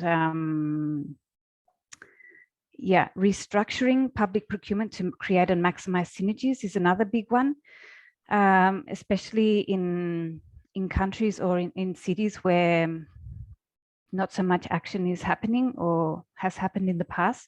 So centralizing expertise, for example, and know-how on sustainable public procurement can prove to support its operationalization, and setting up like a specialized unit on sustainable procurement to support smaller purchasing units can help bridge information and awareness gaps. So here it's about sort of rethinking also whether, demand should be bundled together more. It is often the case that with school food procurement that in some cities this is not centralized at all, and schools are just each procuring the food for themselves, and this is not often optimal for including sustainability requirements or rethinking procurement at a broader scale. So the fifth recommendation that we make is to foster cooperation among small-scale farmers and social economy enterprises. And this is in line with EU work to promote social economy enterprises. It's central that public procurement recognizes the role of social economy and cooperatives as suppliers for sustainable food. I'll go to the next slide, please. And there are just three more recommendations to speak about. Supporting local and regional development through sustainable and healthy procurement. Yeah, this is one which is not so liked by a lot of legal practitioners, but promoting the consumption of locally produced food and food products from a short supply chain can contribute to a wider range of policy objectives for regional and urban development. And these include food system resilience, supporting small-scale farmers, food transformation, local entrepreneurs and job creation, and education on healthy and sustainable diets among consumers and among children. And this also helps to contribute to bridge the rural-urban gap. Coming towards the end, on point 7, we would like to recommend encouraging and enabling education about food systems and healthy diets to be included in school curricula. And this is increasingly becoming the case in some cities and some countries, but definitely not the norm. So this is also a really crucial part in order to ensure that there is really long-lasting change in this area. And the final point is about providing more resources to help bridge gaps. So EU and national governments should provide financial and technical support, for instance, through training to local and regional governments for a more strategic use of school food procurement in line with national and local sustainable and healthy food strategies and objectives. I've come to my last slide. Yeah, I wanted to thank you all for listening, but there won't be any times for questions right now, but my colleague Peter De Franceschi will be in the next panel, and he'll be able to answer any questions related to any of these points. So thank you for listening. Thank you, Amalia. Yes, Peter will be with us later with this panel that comes up after our break. Thanks for mentioning that. And that I'm just looking in the chat now, there's Piotr Marzurek said, we prepared ourselves for this conference by planting fruit trees and shrubs in Rybnik in Poland, where we just saw that presentation and the previous presentation. And there's a Facebook link there. There must be some nice pictures there. Before we go to the break, I just want to raise your awareness about the toolkit. It's on the landing page of this event. You can also go to the website sustainable-public-meal.eu. That is where this the StratKIT toolkit is. Explore the poster exhibition on the outputs and materials section. The pilots are showcased there. Also, think about the videos. The Polish videos are on the landing page in the output materials section, and they will add the Russian one after the event today, and all of them will be available for 1 month after the event on the landing page. And if there's anything you missed during these presentations, we are recording this, so it would be great to go back to that if you need it. Now it's pretty much up to you. We want to get your questions, your comments through the chat, through the Zoom chat, and as many as we can. In the meantime, also hashtag sustainable public meals, hashtag food 2030 EU. Send your questions. And also, by the way, we also saw in the chat, thanks to Copenhagen Municipality for sharing the example on how the city managed to use a method to convert the public kitchens to above more than 70% organic within budget. That's what's important through these pilot projects and that example. This can be done. It's not just a great thing, a great idea. We're making that happen on the ground across, well, in this case, across the Baltic. Anyway, back to you at 11:30. So that's in about 5 minutes, and let's start that discussion. See you then.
Yeah. Yes. You too? Yes. Great. Yeah. Now just hope we get some questions. I have this Yes. open. So people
So welcome back, everybody, to this StratKIT talk.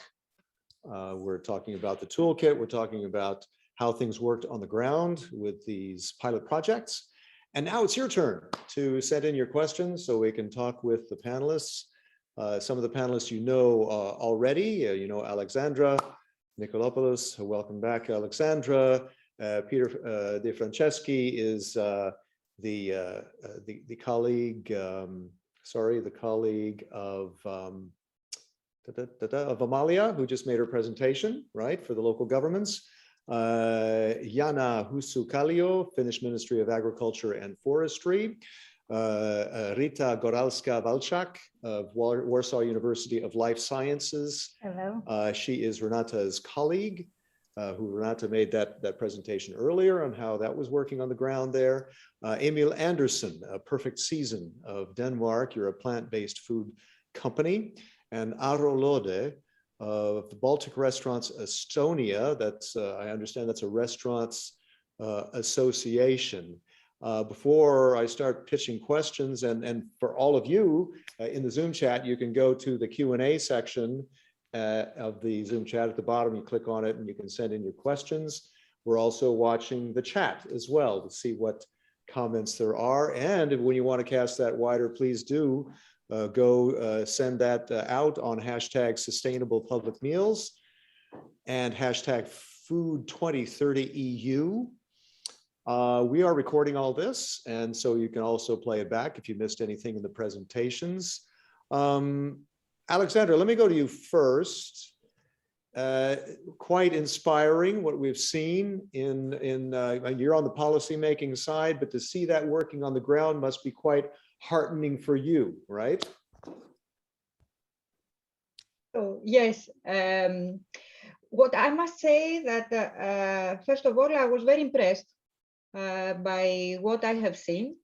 And I'm really grateful for the invitation. I must also say that this makes me very optimistic when I see the changes and the enthusiasm in spite of the difficulties that have been in the realization of the pilot projects. I'm really hopeful that we will manage, because always what I said is that the transition to sustainable food systems, certainly it is not something that can be achieved only through public intervention or only through legislation. So it really requires a cultural change in the way we are all thinking, working, cooking, consuming. And this can only be done by also actions on the ground. And this is what I have seen today. And I'm really very touched to get to know this, and I would be interested also to have these presented at EU level and encourage exchange of best practices among member states, going beyond the cycle of the member states which have been involved in the project. Absolutely, it goes wider. We have to involve other countries as well, like we just saw. Now, I'd like to go make a quick round of questions to the panelists, so we all get kind of familiar with you, and then I'll go to these the viewer questions, which we already have. Peter De Franceschi of ICLEI, I guess there's probably some pushback on this, obviously. Maybe from the local governments, from farmers, and so forth. How do you overcome that pushback? Hello, everybody, and thank you, Chris, for the question. I'm thinking about how to answer that best. Pushback, I wouldn't see a pushback. On the contrary, I would rather see that there's a growing interest in the topic. I mean, 2021 is the year of food. There's the UN Year of Fruits and Vegetables. There was the UN Food System Summit. There's the Nutrition for Growth Summit at the end of the year. And we as ICLEI organized several food dialogues all across the globe. But also we see a lot of interest in sustainable food, in nutrition. This is linked to the growing numbers of food waste, to the growing numbers of obesity, also among children.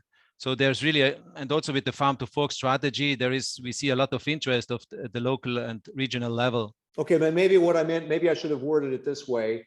What's a barrier or two that needs to be overcome here? Mm-hmm. Yeah, I think the barrier is maybe two fears. On one hand, there's the fear that it costs more, sustainable, healthy, climate-friendly food procurement. But here we see and have plenty of examples also across Europe to see that sustainable food procurement does not cost more. In some cases, for instance, recently just yesterday, I talked actually to the chief procurement officer of Copenhagen. She said they even linked it with the food procurement with all the sustainable development goals and had savings. But also elsewhere, we see it doesn't lead to more if it's done smartly. And this can be done by reducing, for instance, or having more plant-rich food, by having smarter menu planning and several other steps. So that's the one. And the other one is probably the fear that some procurers think, do I do it right? Legally speaking, is it in line with the procurement directives? And then they often have legal departments, let's say at the local or regional level, which tell them, be careful with sustainability.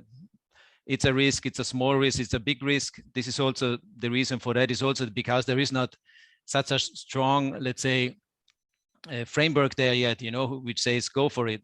Although the Sustainable Procurement Directives of 2014 very clearly say go for sustainability, go beyond the cheapest price, and encourage to do so. Right. So it kind of reminds me of Franklin Roosevelt saying the only thing we have to fear is fear itself, right? That's right. I go to Jana at the Finnish Agriculture Ministry. Jana, about these barriers, how is the Finnish government helping to overcome those barriers or maybe others? Well, first of all, thank you for inviting me to take part in this discussion. And I'm always optimistic for the future. So Alexandra, thank you for your nice words. I think I can echo you and continue that. Well, if you think it from the government or national point of view, number one is, of course, do you have a national will? And it all starts from the strategy. Although sometimes people might think that, okay, the civil servants and the politicians, you can produce papers.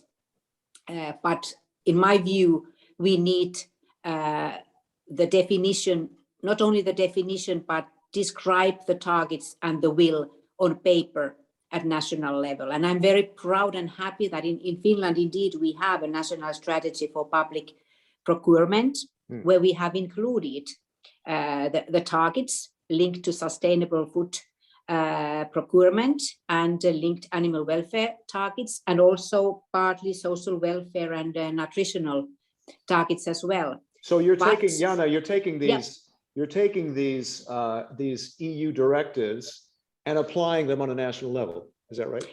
Indeed. And I was going to say that although you need a strategic plan, then you need the guide how to implement that, because otherwise it is just one pile of papers, or today, in the clouds. But we need then exactly. But then we need the guide, and we need the guide to be living. And that is what we have now done. We have updated our previous plan or guide, how to do that in practice. And therefore, I'm very pleased to take part in this discussion and following what the outcome in the end is, that we can learn from each other over the countries, now over the Baltic Sea, but within EU and Europe, and even globally, to take best practices, as Alexandra said. So the strategy, the will we need, and then we need a guide, and then we need national discussion. So Chris, what I want to emphasize here already in the beginning is that we need both discussion and even debate when we are talking about plant-based diet, more fish, and what is the moderate amount of meat used, and what kind of sustainability we are really using as criteria. So I very much welcome the targets, the guides, how to implement the strategy, and then very lively discussion. And that is what I hope we will continue and do our part today. I mean, the only way you're going to overcome these barriers is by talking through them, right? Exactly. Rita, cześć, Renata's colleague. Cześć. I have some links there. But anyway, I've been to Poland a number of times and done different stories there. You know, fascinating place, and how the green transition is not easy. Obviously, if there's any place in Europe that has barriers to overcome, Poland is definitely one of them. How can this StratKIT toolkit help to overcome those barriers? Yes, that's a very good question, Chris. First of all, welcome everybody. I'm very honored to be here and represent my team, so Warsaw University of Life Science, and also City of Rybnik, and all the stakeholders that took part in this really hard work. So the barriers, as you mentioned, to introduce voluntary green criteria in public procurement in Poland are very difficult. The biggest one is lowest price criteria. The whole system is built on that, and the control officers and the SANEPID, so it's a sanitary epidemiological station, is working towards this, and working towards the same portion, the same caloric intake all the time. So it's really difficult to introduce any changes. So I think our toolkit will be very helpful because it's very diverse. It's an experience and good practices from different countries. Some of them are almost an instruction, like how to introduce sustainable oil palm, or different sustainable products. Some of them are inspirational. Some of them are the recipes for motivation or the stuff. So I think this will be very helpful because it's practical, it's an experience, and it's something translated into Polish. So I think whenever you put that seed of the change for sustainability, you have these tools to make it, it will be a success. Yeah, and that toolkit is available on the landing page. You can also just go straight to sustainable-public-meal.eu and check it out directly. And the questions are coming in. This is great. I want to get to them quickly. Questions through the Q&A section of the Zoom. You can also say different things on the chat. I'm seeing a lot of good discussion here we want to get to. But first, let's get to Emil Andersen, Perfect Season of Denmark. You're a plant-based food company, Emil. And okay, let me put you on the spot and say, okay, I'm a local government, and you're coming to me and you want to sell to me. How do you justify this when I say, oh yeah, okay, that's a great idea, but don't you cost more? Very good question, Chris. Thank you for inviting me. It's good to see you all. Let me just take a real life example, because this has of course happened to us. And I think one of the things that is just from a practical perspective is that they're looking at, okay, how can this transition look? And currently the view that they have is that, okay, you have how the meals in the public sector are looking today, and then you have, as it was mentioned earlier, you have some targets on how green they need to be in the future. I think what is missing there in between is how we get from where we are today to where we want to be in the future. And I think there are some targets in regards to, okay, what kind of CO2 emission levels do we want to reach?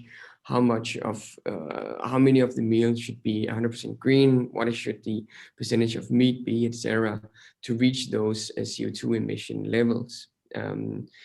And those are great targets to have, but I think in the implementation phase, as it was mentioned earlier, it's I think it's for the people who need to implement it out in the actual kitchens. Well, education is needed to look beyond look beyond normal, just say traditional vegetarian and vegan dishes, because we need a wider supply of dishes if this is to be sustainable in in the long course. Okay, and I guess too, the having some kind of guidelines set on an EU level helps everyone to try to comply with those guidelines and also give predictability to the markets, right? Like yours. Definitely. And then I think it's a big, of course, a question for us also to explain what exactly is it what kind of problem is it that we solve out there? Because one thing that we do see, whether that being in private kitchens or professional kitchens, is that some vegetarian dishes, and especially those that involve having a replacement for what was previously meat, it does take a while, it does take longer to make. Hence, the people in the purchasing departments need to look at where the allocation of cost, coming back to your first question, Chris, we have a task at hand where we need to explain how much time do you actually use in the kitchen today in making let's just say, pasta bolognese, and then tomorrow having to make a plant-based meal where you have to make your own patty of some sort. And there we have to both explain what kind of, can we as a food supplier live up to the quality requirements that the professional kitchens, they have to us, and at the same time then explain them that we are actually saving time in their actual kitchens, because it is still hassle and education and it's still needed. Why not more master classes like we saw that one in St. Petersburg? I think that was a really great example, and also awareness raising among young people as well, that this can be done. Let's go to Aro Lode. And Aro, I stand corrected, you are an association. You're not an association, but a private company providing service to public institutions as the Baltic Restaurants Estonia. Aro, from what you've seen, how can this help you do your job? Hi to everyone, and actually thank you for the invitation. It's not too often that we get to speak to such a large audience. And of course, Chris, thanks for the question, and thanks for the small correction. But yes, we are a private company. Yeah. And one part of our business is providing service to public institutions, kindergarten, schools, universities, hospitals, and so on. The question that how does it help us? Well, actually, it doesn't help us. It puts more criteria on our work. But this is something that a good private company has to consider. I actually really like what Alexandra was in the morning saying about sustainability, that we should define the sustainability. Yeah. Good private companies should think about the sustainability, and not only in one niche, but the broader view of it. So if we actually want to keep our business ongoing and still making profit, so we have to consider about different issues. Yeah, doesn't this, by setting these guidelines, doesn't this establish kind of a level playing field that it gives more predictability for companies like yours? Actually, in Estonia, I would like to think that we are kind of pioneers. So we are the ones who are guiding the market now, that helping to set the guidelines, helping to set and showing in practical life what is possible and what is not possible. So yes. Okay, let me start getting to some of these questions here, and let's see. Some of them are quite lengthy, but let me see here. Is there something in the pipeline in the EU making it possible or easier to ask for local foods in the call for tenders? As it is now, it seems we cannot write that. We are, for example, we want organic, we can't write that we want organic lentils from local Danish farmers. This is from Bente Kramer-Moller. Who would like to, Alexandra, would that be something that you would answer?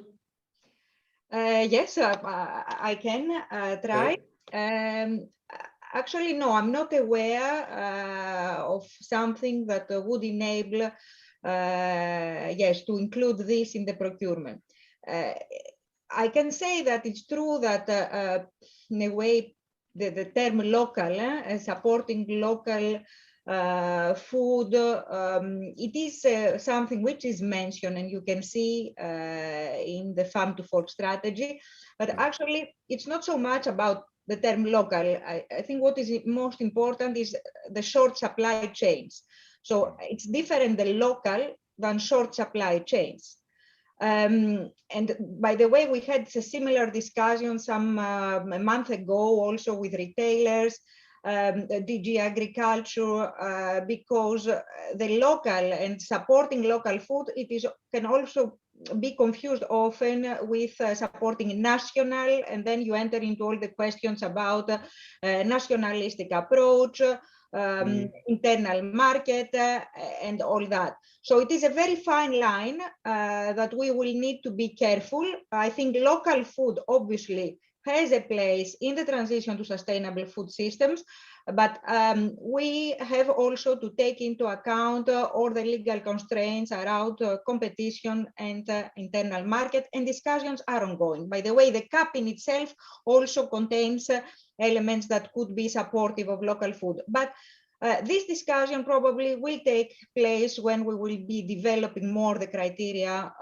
in law for sustainable public procurement in food. Okay, would anyone else? Yes. Please, yes, please, please. Jana. Yeah, I thought that was I thought would be good to go to you. Go ahead. Indeed, because there's plenty of discussion like this, I think, in every single member state. There's no doubt about that.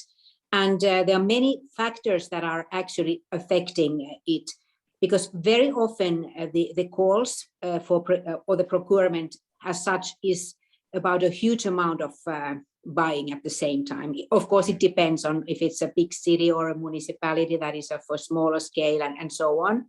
So it is also how you define the criteria and how you define not only sustainability, but also quality. Because with the definition of quality, you can talk about freshness, how old the product is. So I would say that it is more like a puzzle where you can use different kind of criteria, because I think also for organic production, which definitely we are promoting, and I'm sure we have all our national strategies and targets, as we have also linked to Green Deal, but also with local food, I would say that it is not a mission impossible to include criteria that also make the local producers, working better in the competition with the bigger ones. Not to be against the internal market or the national market, but my advice has all the time been that be also a little bit brave with the definition of the criteria when you are buying something with quality, and then onwards, I hope more and more with the sustainability criteria. It is not a mission impossible. That's a good one to send out on hashtag sustainable public meals, hashtag food 2030 EU. That's a good line. It is not a mission impossible. Yes, please, Peter, go ahead. Thank you, Chris.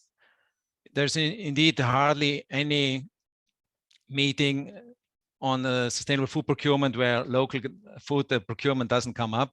So it's really good to clarify that. But I also think I'm also happy to hear from Alexandra that there will be guidelines, and the aim is also to go beyond the GPP, beyond green public procurement, because there are indeed all the criteria developed, and they are more on the environment side. But it's also true that when you talk about sustainable food, so many understand different things. So it's like opening a Pandora box.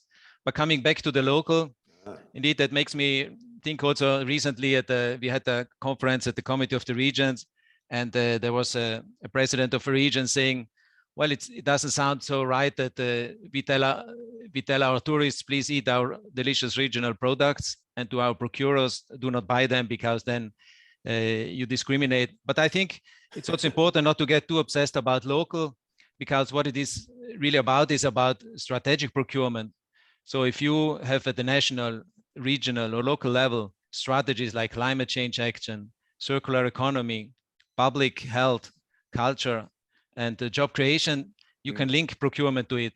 And automatically also, if you link that strategically, you get more local and regional food.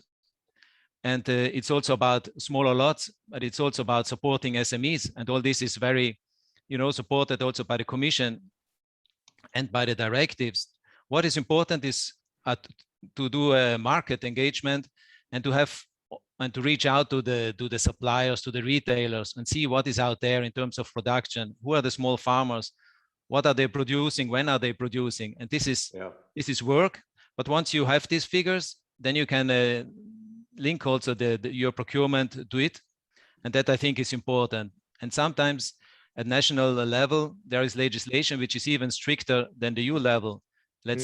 For instance, animal welfare. So if you link to this stricter legislation, you automatically get the likelihood of having local or regional products is higher. So there are different ways, but the important way is really link it strategically and have a market engagement. Really, really good points, Peter. Thank you. I want to go to Emil. There's a question, but first, Otto, you raised your hand. Please go ahead. Yeah, I just wanted to comment on this short supply line. Of course, that's one option to implement the farm to fork idea, but you have to consider there are a few risks with it. For example, if you set the short supply line too narrow, and there might be only one producer, so automatically you're actually giving opportunity to monopolize market for one supplier. And I guess we all know what happens in monopoly situation. The prices tend to go up. So while it is one option, you have to see that there would be more than one supplier in that area. Right. I've got actually, Emil, I've got two questions for you, so get ready. First one is, how are customers, and the rest of you, please do send in your questions through the Q&A part of this Zoom event. There's also the chat for your comments. Question to Emil, how are customers adapting to plant-based?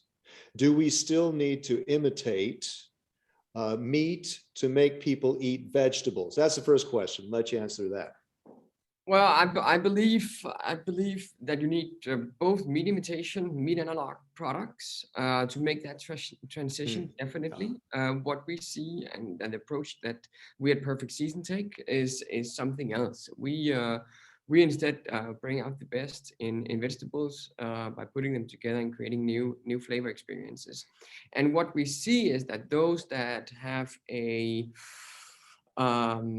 natural resistance against meat imitations, for just because meat imitations are meat imitation, maybe not without a lot of reason for it, is that they have it's easier to understand a product that is not imitating something that it isn't, and sometimes that helps in both private kitchens and professional kitchens making that transition, because it is easier for the guy in the canteen or at the hospital to understand that this is a product made out of whole vegetables and legumes, spices, etc. Rather than this is a product where it has gone through a high number of processes in order to come up with a plant protein that can then imitate meat.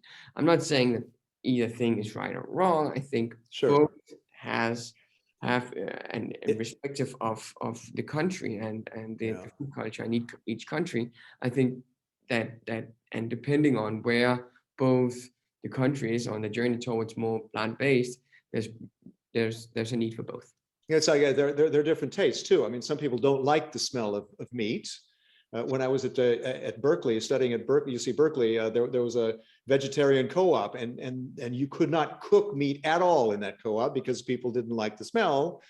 So that was a very important aspect. But I had on Burns Night recently, we had both beef haggis and we had haggis with lentils, and I actually like the lentils haggis better. But it's a question of preference, right? Other question is, how do you ensure to meet the nutritional needs of children and elderly with plant-based? Very good question. Very good question. We've actually done, and this is where we simply have said this is not something that we can guarantee without bringing on experts into the projects, into the product development, and that's why the products that we have developed specifically for example, the hospital sector, we have done in collaboration with, we've done one innovation project in collaboration with the University of Copenhagen, where we said, okay, we what we're good at is the flavors and the textures and creating great products. What University of Copenhagen should be good at is helping us reaching those nutritional values that our customers, in this case hospitals, had and demanded to those products.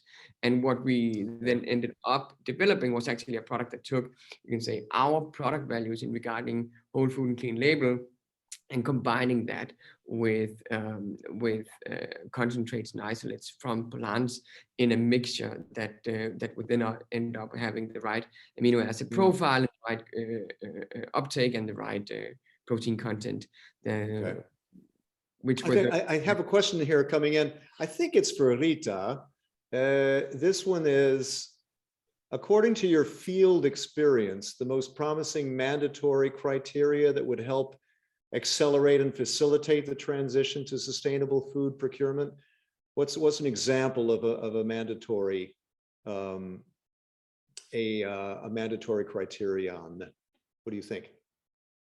What should be a mandatory criteria? Yeah. Yeah. Okay, so I think definitely plant-based diet, more plant-based diets should be mandatory. So like calculation of how much % of plant-based do we want to have.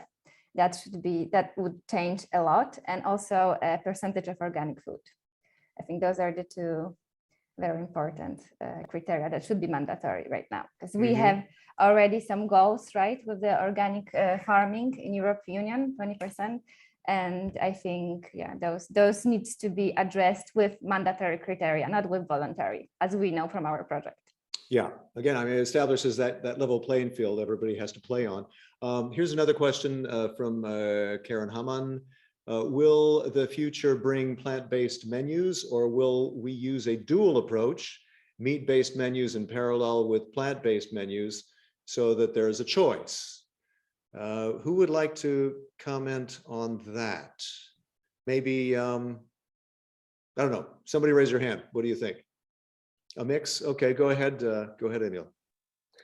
I think it'll be a mix. I think we will, and I hope we will talk less about either or and just talk about what we are actually serving from a culinary perspective.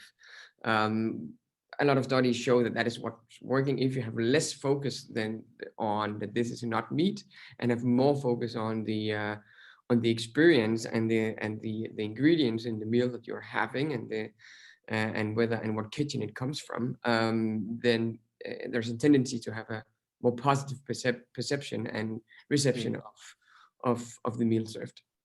Okay, very good. Chris, may I interrupt? Yes. Because I wanted to come back to the question that was raised to Emil and Rita as well.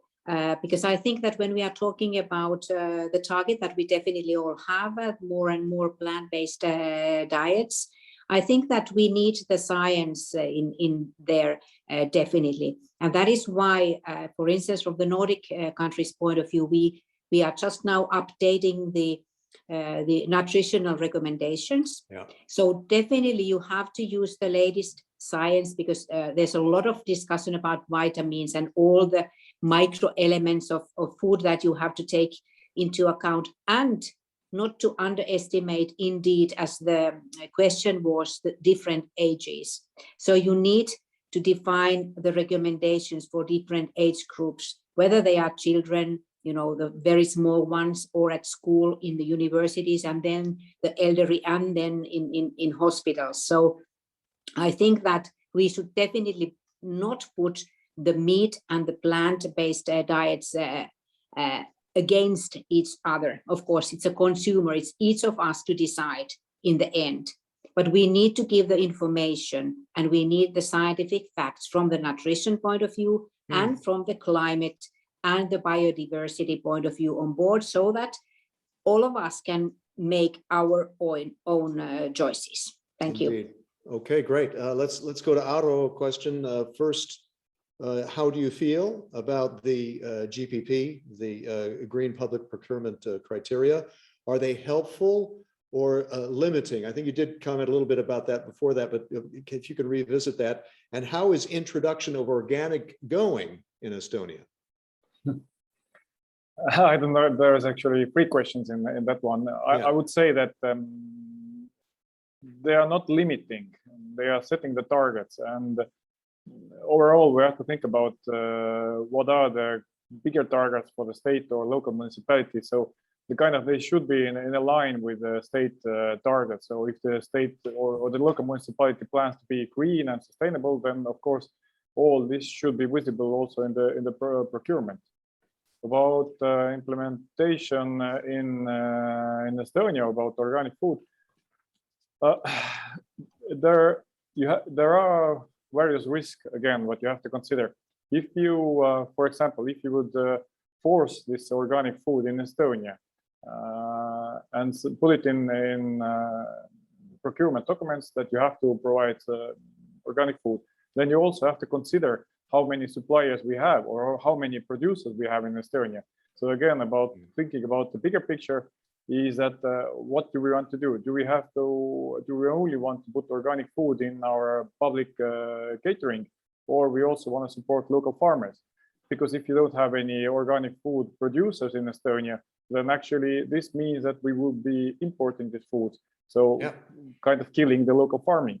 So when we return to the farm and fork idea, then actually we're killing that idea. Yeah, so that's what, let me come back to you, Jana, on that, because I mean, national governments must be concerned and aware about their own farmers. And how do you ensure that this is hopefully going to be a win-win for your local farmers, right? And it's better to buy local in any case, right? Indeed, and that's why I'm always in favor of the realistic targets. I think I like that what you definitely said. For instance, you have to, of course, know your own production or your own food system, not only the farmers, but also the industry and even the retail, how your own system is working and how you create the realistic targets. So for instance, for organic production, we have a brand new strategy.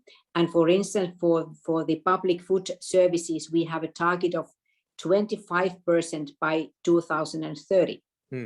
So in my view, it is realistic, and it's even according to what is the will of the European Union as such. But I definitely understand that you have to be able then to define what kind of products you can produce in your own country to be organic, as Ara was correctly saying. So you have to know your own situation, and you have to have ambitious but realistic targets. And there, as we discussed previously about the local production, you also have to know the playing field regionally and even locally. And that is why you also need the teaching and the education for the people in charge of buying the food, making this puzzle, which I liked, Peter, very much your intervention, how you described the situation. That is indeed the case also from the national point of view, if I'm thinking it from Finland. Right. Rita, you're raising your hand, proszę. Yes, dziękuję.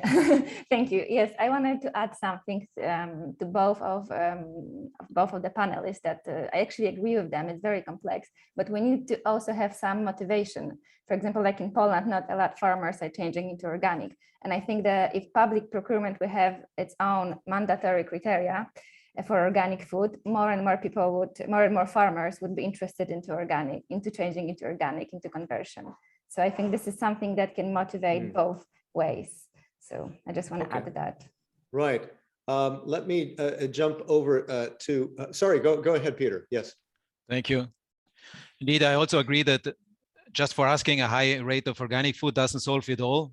It also is about where does it come from, and do we want to support small farmers and small SMEs? And I think that is needed because they are disappearing in Europe, as we know, as we rather support like a size versus sustainability. And I just wanted to share these examples we are doing with UNEPA project, where we have podcasts, and we had just the podcast with Bahia in Brazil. And I was very surprised that there it's even the national government having a mandatory criteria that a certain percentage of the procured food must come from small farmers. I found that very inspiring. And we also soon start a huge project, Horizon 2020, called School Food for Change, where we already developed also such criteria where we say, okay, certain percentage should come from farmers which have less than 10 hectares. I think it's also because it's easier always to say supporting small farmers and SMEs, but then we also need to develop criteria, give guidance to procurers how that could be possibly done. And I think that is a key. And just if I may say about this other point about healthy food, that is also very important, healthy, nutritious because of obesity, but it is equally important, all the behavioral sciences around it, because there are also cases, in canteens, whoever has children knows sometimes the food is too healthy and it's difficult to compete with the food, unhealthy food that we know that the kids love much more. So it's a lot also about behavioral sciences. And I know about a few projects, where they say, okay, if you give a fish to a child, he might not eat it, or she. If you do fish balls, they eat it. So it's a lot also about that. It must be attractive. It must be delicious. Otherwise, we won't change that. Yeah, School Food for Change under Horizon 2020. How do people find out about that? Is there a website for that? Well, that will start in January. It's about impacting on more than 600,000 children in over 3,000 schools in 12 EU member states. That's big. And yeah, it's big, and we are excited and thrilled to start it in January. It's a huge consortium. It's 4 years.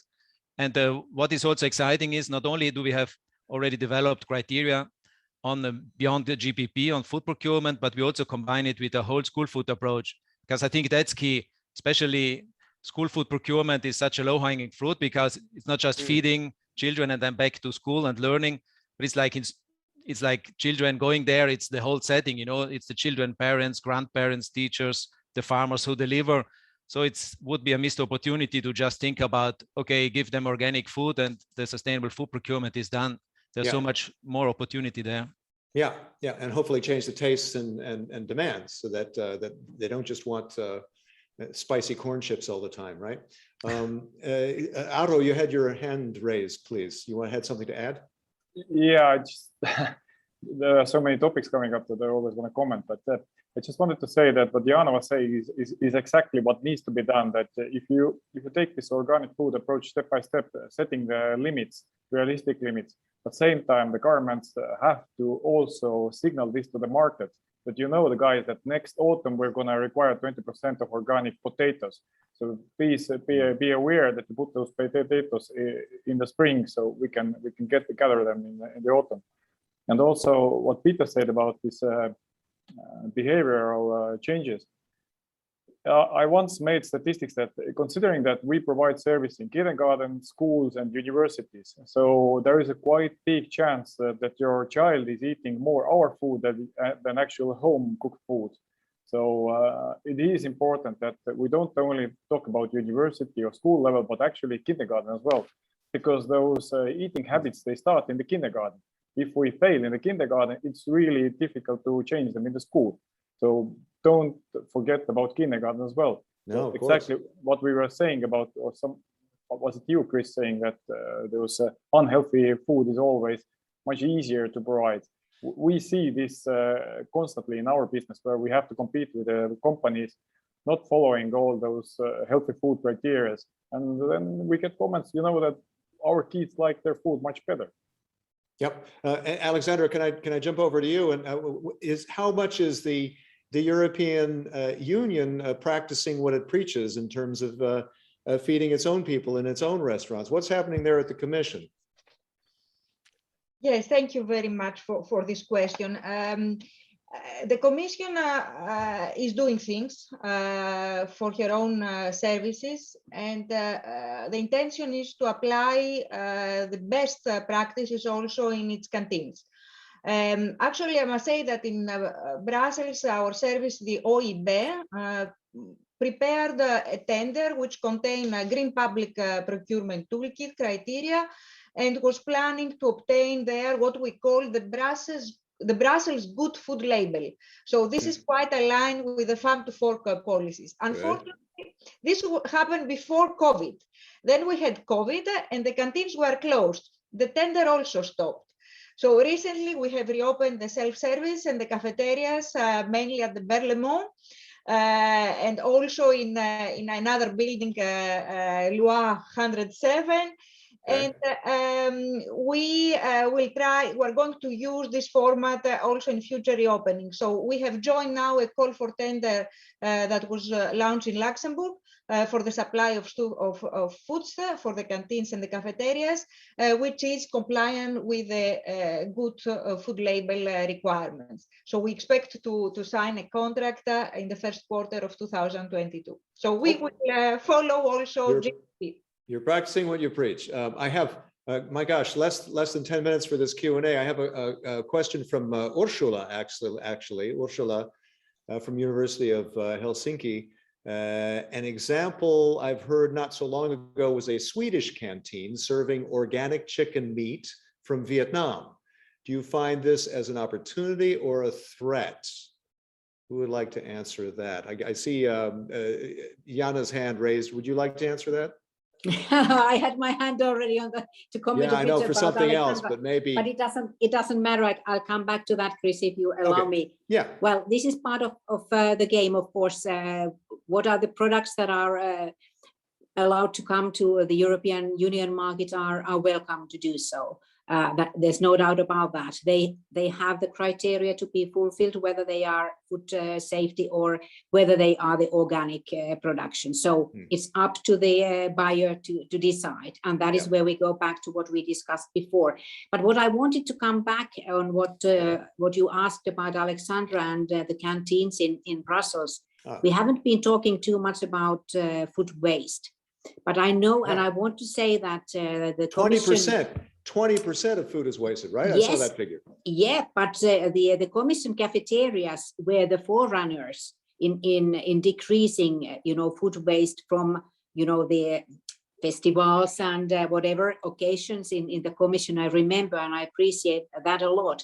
And that is why I want to emphasize that competition is always wonderful. And we made a competition here in Finland between different ministries with food waste, that when we have coffee and cakes and whatever with our stakeholders and visitors and even the bigger events, that who is the best, to reduce food waste. And I loved it because it really made all of us to pay attention to that. And I loved, when we had the journalists in our ministry. And then, my minister started by taking a doggy bag, the extra food in a doggy bag home, and all the journalists in that occasion did the same. So I think that we haven't been talking too much about food waste, but we always say that the most stupid thing is that we produce food and then we waste it. But I want to, give a big applause to the European Commission. You started it well, and now in the public catering, we have to take that on board, that no food waste in the future. Yeah, Thank you. Absolutely. Rita, your hand is raised, poproszę.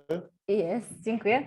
So I just want to add that maybe chicken from Vietnam generates a cost, environmental cost from the transportation. It will have to be calculated.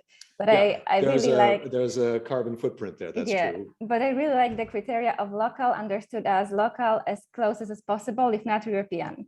So that I think it's a good definition, because at the end we are just one big family. Of course, local farmers needs to be supported. But I think organic farming also needs to be supported. And if you read one of the biggest and most important publications right now with the Lancet Commission on Healthy Diets and a Sustainable Food System, you know that healthy eating patterns as well as healthy production of food is important equally. And we need to change both to save our planet, basically. So I just wanted to make a summary of that. Thank you. Okay, good.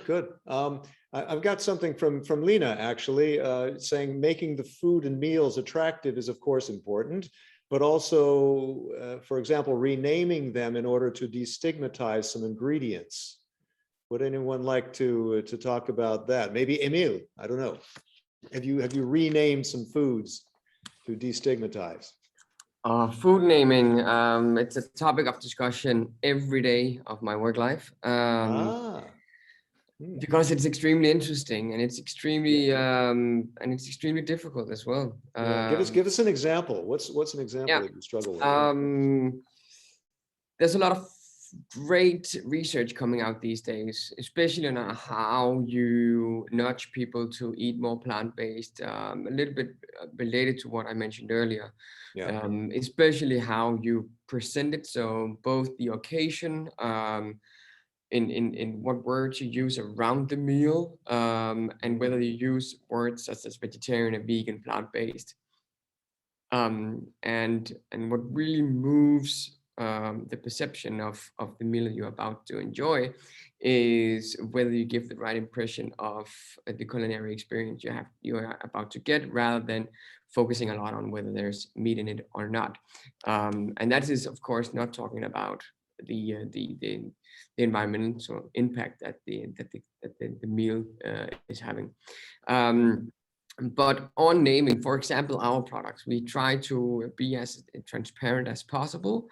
Hence, we're trying to name our products, mentioning the most important ingredients, and at the same time trying to bring in some relevance in regards to the kind of courses and the kind of meals that the product can be used in. But if there is, this is for a retail customer perspective, but what we are seeing is that if the retail customer cannot see how the product is supposed to be used in their private kitchen, so what is this replacing from the meals that I know already, then it's very, very difficult for the consumer to understand it. From a professional kitchen, it's a different perspective, and here I think there's a big task at hand for the public sector to ensure that these meals are presented in the right way, and rather have focus on the experience rather than whether this is vegetarian or not. Yeah, if it tastes good, that's the bottom line. Aro, how do you deal with that at restaurants? Actually, we don't deal with that. We don't rename our products. We say that it is. And actually, that is also one of the requirements that you, in public procurement, that you have to exactly say what's inside. So you give all the nutritional values and so on. So okay, it's our way. All right. Oh, I see. Right, Peter, please. Just wanted to mention that indeed, I think that's a very difficult one, because how can you compete with Chicken McNuggets, Big Mac, and how is it all called, instant noodle soup, or just to say a few favorite ones of children and teenagers. So healthy food, it's difficult. What we'll do in School Food for Change, for instance, is also to elevate the canteen itself. You know, canteen comes from cantina, cellar, and it's usually a place where you don't love to hang around because it's not really the coolest place. So it's also about transforming the environment around it and making it a place where children go, and because otherwise I feel it will be difficult just by renaming. But I think as you also said, you know, first it's about delicious food, the healthy, but then delicious, but then making the whole environment around it also attractive. Yeah. I wish I could continue with this, but we've got to start thinking about wrapping this up. But I do see another question very important to ask. The COVID-19 pandemic, it's highly influenced the provision of public meals. This is from Ursula. Will it also have its mark on public procurement in the future? Who would like to take that one? Maybe Rita, what do you think?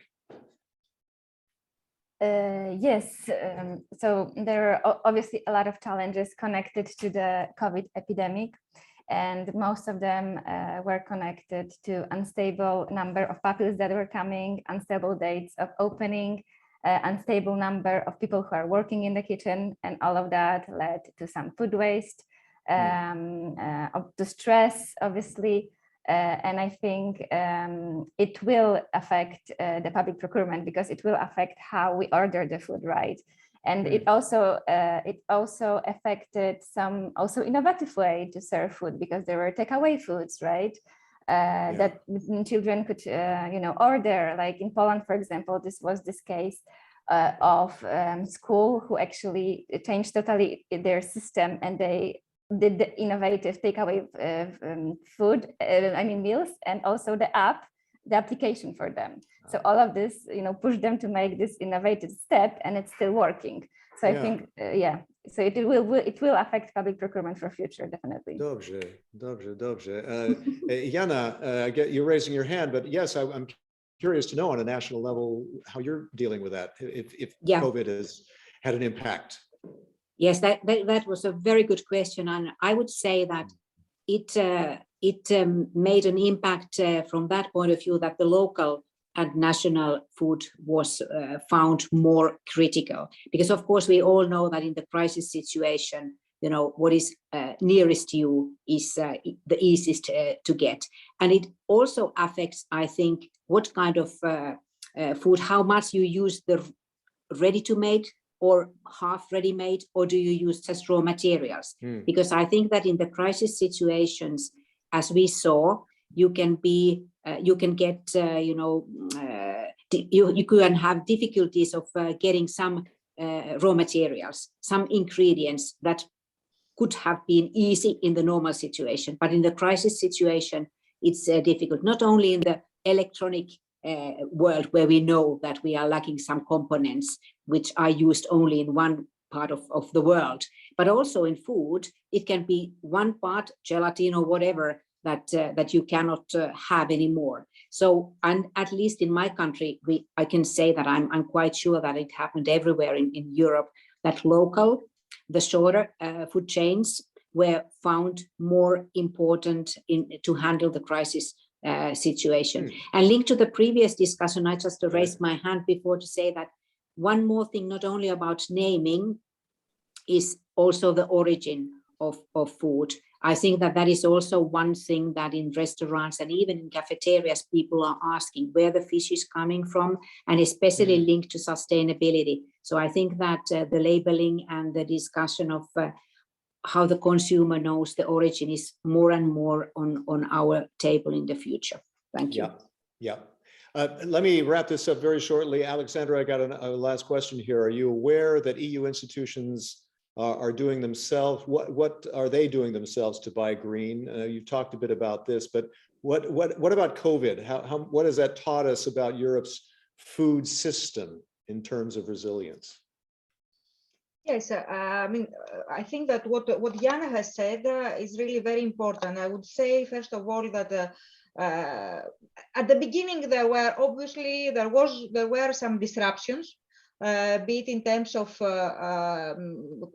circulation of goods. That's why also the Commission has created what we call the green lines. There were tendencies to close frontiers. We saw logistic problems. We saw problems with workers, seasonal workers. So that's why also we have added a new section in the Farm to Fork strategy about the resilience of the food system. And the direction that we take now is that sustainability with all its components, and this is, by the way, a great opportunity also for local food, because it takes a different connotation now. Sustainability can help the systems to become more resilient, because the sustainability being such a comprehensive concept, including environmental protection, health protection, food security also, a system which is not sustainable cannot be resilient. The Commission is about to also publish an action plan, a contingency action plan on the food security and resilience of the food system that will create mechanisms and synergies with cooperation at public level, but also private level, to ensure that we can react in an efficient way to crisis, and that we can ensure that we have food security at all moments, not also obviously in case of crisis, but also in normal cases. Great, Alexandra, thank you so much. Thanks to all of the panelists here today. Thanks to all of you for joining in and sending in your questions to this StratKIT talk on sustainable public procurement, that is a very key part of making the Green Deal work and making this Europe's agriculture and food production and food consumption more sustainable. Keep in mind, there's a networking platform going on for the next hour. Feel free to visit it at wonder.me. and also that this was recorded, so you can go back and listen to it on the platform. The Polish videos are on the landing page in the output and materials section, and we're adding the Russian one after the event today, and they'll be available for 1 month. And keep in mind the hashtags sustainable public meals, hashtag food 2030 EU. I'm off to the Parliament for a debate, to moderate a debate, a podcast debate on the Green Deal and CAP and Farm to Fork. So the beat goes on. This is obviously very important, topical this week because of the conference on Farm to Fork, and to show during this session about how things work on the ground, and they could go even wider. And there's a StratKIT toolkit for it, is very inspiring. Thanks, everybody. My name is Chris Burns. Have a good day. See you next time. Bye-bye. Thank you. Thank you. Thank you very much.